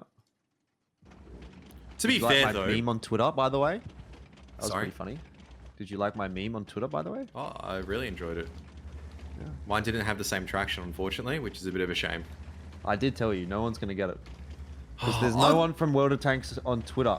Everyone in the chat right now, you need to get Twitter so you can like all of our posts when we post about World of Tanks. I need it to make myself feel good. Please. We need that exposure, so that way whenever we get to tweet funny things, we get valid social media justification in this day and age. Well, we're not here to talk about life and all these deep things. We're here to talk about E100s just absolutely going downhill now, and their transmissions, as a matter of fact, ladies and gentlemen, are not breaking. They are going downhill, but for all the right reasons. Yeah. Diesel doesn't want to be here anymore, so he decides it's time for a little bit of a reverse. Let's see if he can find a shot to sneak through this gap right now. So he's going to cop one in return. Yeah. He's going to cop it from Doodle Tank. You can't do that against Doodle Tank, mate. You can't show your lower plate like that. It's just going to get slapped immediately. E100's on the cap pressure. Super Conk. I feel like that's Rorendi without even looking at names. I'm correct. He's probably going to die. That's okay. I'm used to Rorendi dying pretty much for free at this stage. But the 3 cap pressure, 30 seconds for Panthers to make the rotations in. Yeah. I don't know that he is going to die right now, to be honest, because there's a bunch more things to focus on right now. Great shot through. JS going to start copping a beating from this Super Conqueror. Second one just probably bounces off the upper plate there, and now Roendi has some bigger problems to deal with. He's starting to recognize that 113. Question is, where does the reset come from? 16 seconds left. Rainbow around the corner in the 50B will be waiting for his moment to strike, but so far not required. Okay, no, JS is there. So JS is trying to push them forward into the 60 TPs and E100s. Rainbow's now starting to do a bit of damage. JS has a couple of extra shots on the clip, so they want to try to get rid of Rorendi. And this is really good focus fire from both sides so far. Diesel Nuts being shielded pretty well. Wymo trying to get the killing blow. Rainbow on the reload as well. At the same time, Randy should go down to Lightning Man in this fight. Doodle Tank still alive. Going to take this one-on-one against JS, but he misses his shot. Lightning Man will get the first kill, but Diesel Nuts surely should go down. Rainbow hasn't reloaded yet. He's going straight in. He might be taking a lot of damage as Twitch just misses a shot. Missed. How did you miss that? Oh no, Doodle Tank. Right in the side of JS. This is the freest farm of his life. Up to 2.6k already. And he's bounced a shot there as well. I'm not sure who that was from. Maybe the 113? Yeah. Oh, he's got a broken gun. Or damaged gun. I guess I'll give Lightning Man benefit of the doubt there. Things are not looking good though for the Sentinels. 4 versus 2. Rainbow on the reload. And now dead. So Doodle Tank's going to have to do it himself, and I'm just not sure it's going to happen. I don't know how this one has gone so pear-shaped for the Sentinels, but Panthers have managed to pull it through. And Lightning Man reaping the rewards of the farm right at the end of the round. Yeah, it should be randomized to come across and clean things out. There you have it. Randomized puts one straight through. There you have it. 2-2 once again. The Doodle Tank streak is broken. Wasn't his fault. That's all I'm going to say. I don't know, to be honest, if it was his fault or He did not. a lot I don't of think work. so either, but I feel like that was just better brawling coming out from Panthers. That was really on JS getting the resets. Randy, the pressure was placed by Lightning Man. He couldn't really contain that threat from the T-57 anymore. And I feel like even though there was a lot of damage, you had to chew through 2 E100s worth of HP. You had to chew through a 60 TP as well. And they were trading out very effectively. You can see the damage across the board pretty even. But Doodle Tank, 4.6k, and apparently it's still not enough. Yeah, Doodle Tank's a god, but his team sucks. I guess that's just how it is sometimes. Yep. Maybe we need to clone Doodle Tank, remove everyone else from the team, take 5 Doodle Tanks in, and there's Doodle no Tank chance 1, they could Doodle lose. Tank 2, Doodle Tank 3, Doodle Tank 4, and Doodle Tank 5. Yeah, what happened to Doodle Tank 1? Why is he Doodle Tank 2? I don't know. Maybe someone else was pretending to be a Doodle Tank beforehand. So, yeah, who knows? It's actually crazy, though. Like, the damage numbers there on the side for Sentinels are actually pretty good. You know, you've got 4 players above 2k. Normally you see that, you think, they'd probably win the game. But haven't been able to chunk through even Twit, you know, surviving in the E100. It was a very, very heavy lineup there from Panthers on defense, and they make it work. So, look, credit to them to be able to bring that one back to a draw. They do manage that at least, but I'm just not sure it's enough for their entire season, unfortunately. Yeah, I think it's still going to be them pretty much down that bottom of the leaderboard, tied with the Auckland Archers at the end of the day, which, look, I think coming in towards the end stages of this season now, or the regular season, kind of the things that we're saying are starting to come to fruition, where I thought the 2 weakest team were going to be the Panthers and the Conquerors. And that's starting to be reflected in the results a little bit more, I guess, at the end. Whereas you look at your teams, you look at the teams that are kind of at the top. I always picked Matildas to really be the pick of the bunch. Skorpions as well. We can always back Skorpions, having that same lineup, having a really good caller. Sentinels, I mean, another draw. I don't know what to make of that. I feel like obviously they're not running probably their strongest lineup at the end of the day. But realistically as well, a couple of draws against weaker opponents isn't really the end of the world, but it's also not the best either. They're on 7 points coming into next week. Don't know if that's going to really affect them. So we'll have to find out, because they're taking on, I do believe, the Archers next week. Yeah, we'll get to have a look at the matches for next week and also the standings before we close the show out, Kev. So that'll probably shed a bit of light. I am actually quite looking forward to, you know, once that standings graphic is ready, seeing exactly what the implications of these matches are, because look, I can do the maths in my head and I can probably figure it out if I do sort of bring it up, but it's always better to just have that visual representation, easier to remember. What I do know is Matildas will be top of the standings. They'll be at the first place position and they are on 10 points. So here we do have confirmation of that. Action X now toe-to-toe with Skorpions, although it seems more fair to say Skorpions is toe-to-toe with Action X because they're the ones that are catching up. 1 win, 5 draws, though, does give Action X the advantage, given that they've got the 2 wins. So they're slightly ahead. I suppose they do have second place on the tiebreaker, but we'll need a few tiebreakers. 7 points for Conquerors and Sentinels, 6 for Bulldogs, 5 for Archers and Panthers. Theoretically, Archers and Panthers could still make it if they win next week. But it's pretty tough to imagine that all the results are going to go the way that they need to for Archers and Panthers to actually do it. I think that's a rabbit hole we have to cross when we get there, don't we, Jordan? Because there's too many theoreticals. There's too many there's too many potentials. Last season, when there were a few teams that were saying maybe this team could make finals, maybe this one could make finals, or maybe at 3 or 4 different scenarios at most. It wasn't too complicated. Coming into next week, I feel like there is every single scenario possible. And this is where you'd really be thanking your stars as maybe Melbourne Matildas. You're looking at that and you're going, yep, we're undefeated this season. Which is huge, right? 2 wins, 4 draws, and 0 losses is huge for the season. The only other team that hasn't lost a single series is Skorpions. And even then, Skorpions have had 5 draws. Adelaide Action X 2-2-2. And I feel like that's kind of reflecting they had wins at the beginning, draws in the middle, losses towards the end, but what is week 7 going to be? Right, they're going to have to really dig deep for week 7. Well, let's just take a recap from this week first. Matildas got the win against Bulldogs to start the show off, and then Skorpions with the first 4-0 of the season, dispatching of Adelaide Action X in what was, to be honest, the most convincing game we've seen in Season 2. Definitely looked good for Skorpions, but we'll see if they can put that back-to-back when we come back next week. And then the draws to close the night out, Archers and Conquerors, and then Sentinels and Panthers, which we just witnessed. Unfortunate for Archers and Panthers, respectively, because it does make their run into playoffs quite difficult. But these are the matches next week, all right? So we've got Bulldogs versus Conquerors. That in itself, a bit of a discussion point, given that they're both sitting quite close to one another on the standings. Action X versus Melbourne Matildas will be a tough one, given the form that we saw Action X in today. Matildas might put their third win on the board. Sentinels versus Archers feels like a quintessential Season 1 matchup. And then Skorpions and Panthers, well, you look at that and say that should be a win for Skorpions as well. So they might have an easy run into the playoffs. But we've said the same thing in the past. In fact, it was actually Panthers that we thought were going to have an easy run into the playoffs last season against Melbourne Matildas, and that didn't work out the way we expected it to. So, end of the day, anything can happen. It is the final week of regular season competition, though, and after that, we're going to get into playoffs. Yeah, it's, one more week, isn't it, at the end of the day? So, to determine which teams are going to make their way to the playoffs.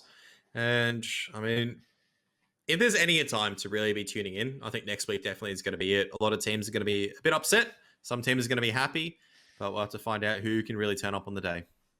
Yeah, Kev. So I know that there's a few people that are waiting for their Twitch drop, so I'm going to really try to extend the show as long as possible for all of you so you can get drop number 4. Kev, any final words before we go to the end of this week? You want to help those people out, or what are you at? I'm at 70%, so I've got the self-incentive to sort of keep rambling here a little bit. Let me take a look where I'm at this stage. So at this stage when you're hearing me, I'm at 65%. I don't think we're going to be near for drop number 4. I don't think you're getting Let's be real. I think this was a pretty good week. I'm hoping some teams can bounce back. Obviously, a bit of a tough one from some of these teams like Adelaide Action X. From Sentinels as well, feel like it's definitely rough because there are times where we expect probably better play. Week 7 is the time to bring it. No more excuses over here. No more chances to go, we'll get them next week, guys. There may not be a next week. They may not indeed. All right. Well, that is going to be that for the show. We can only extend it for so long. Thank you so much for tuning in. Make sure you stick around. On Monday will be the ANZ PLB. I don't know if it's the ANZ PL. I guess it's the ANZ BL, right? It's the B League, essentially, in conjunction with the ANZ Premier League, which is what we are here. So more Water Tanks competitive. If you're interested in that, that'll be on Monday on this channel. So make sure you turn your notifications on and do whatever you need to do. Otherwise, come back next Friday. We'll have the final week of competition for ANZ PL, which will be where we decide our top 4 teams going through to playoffs. Thank you so much for watching. We'll see you next time.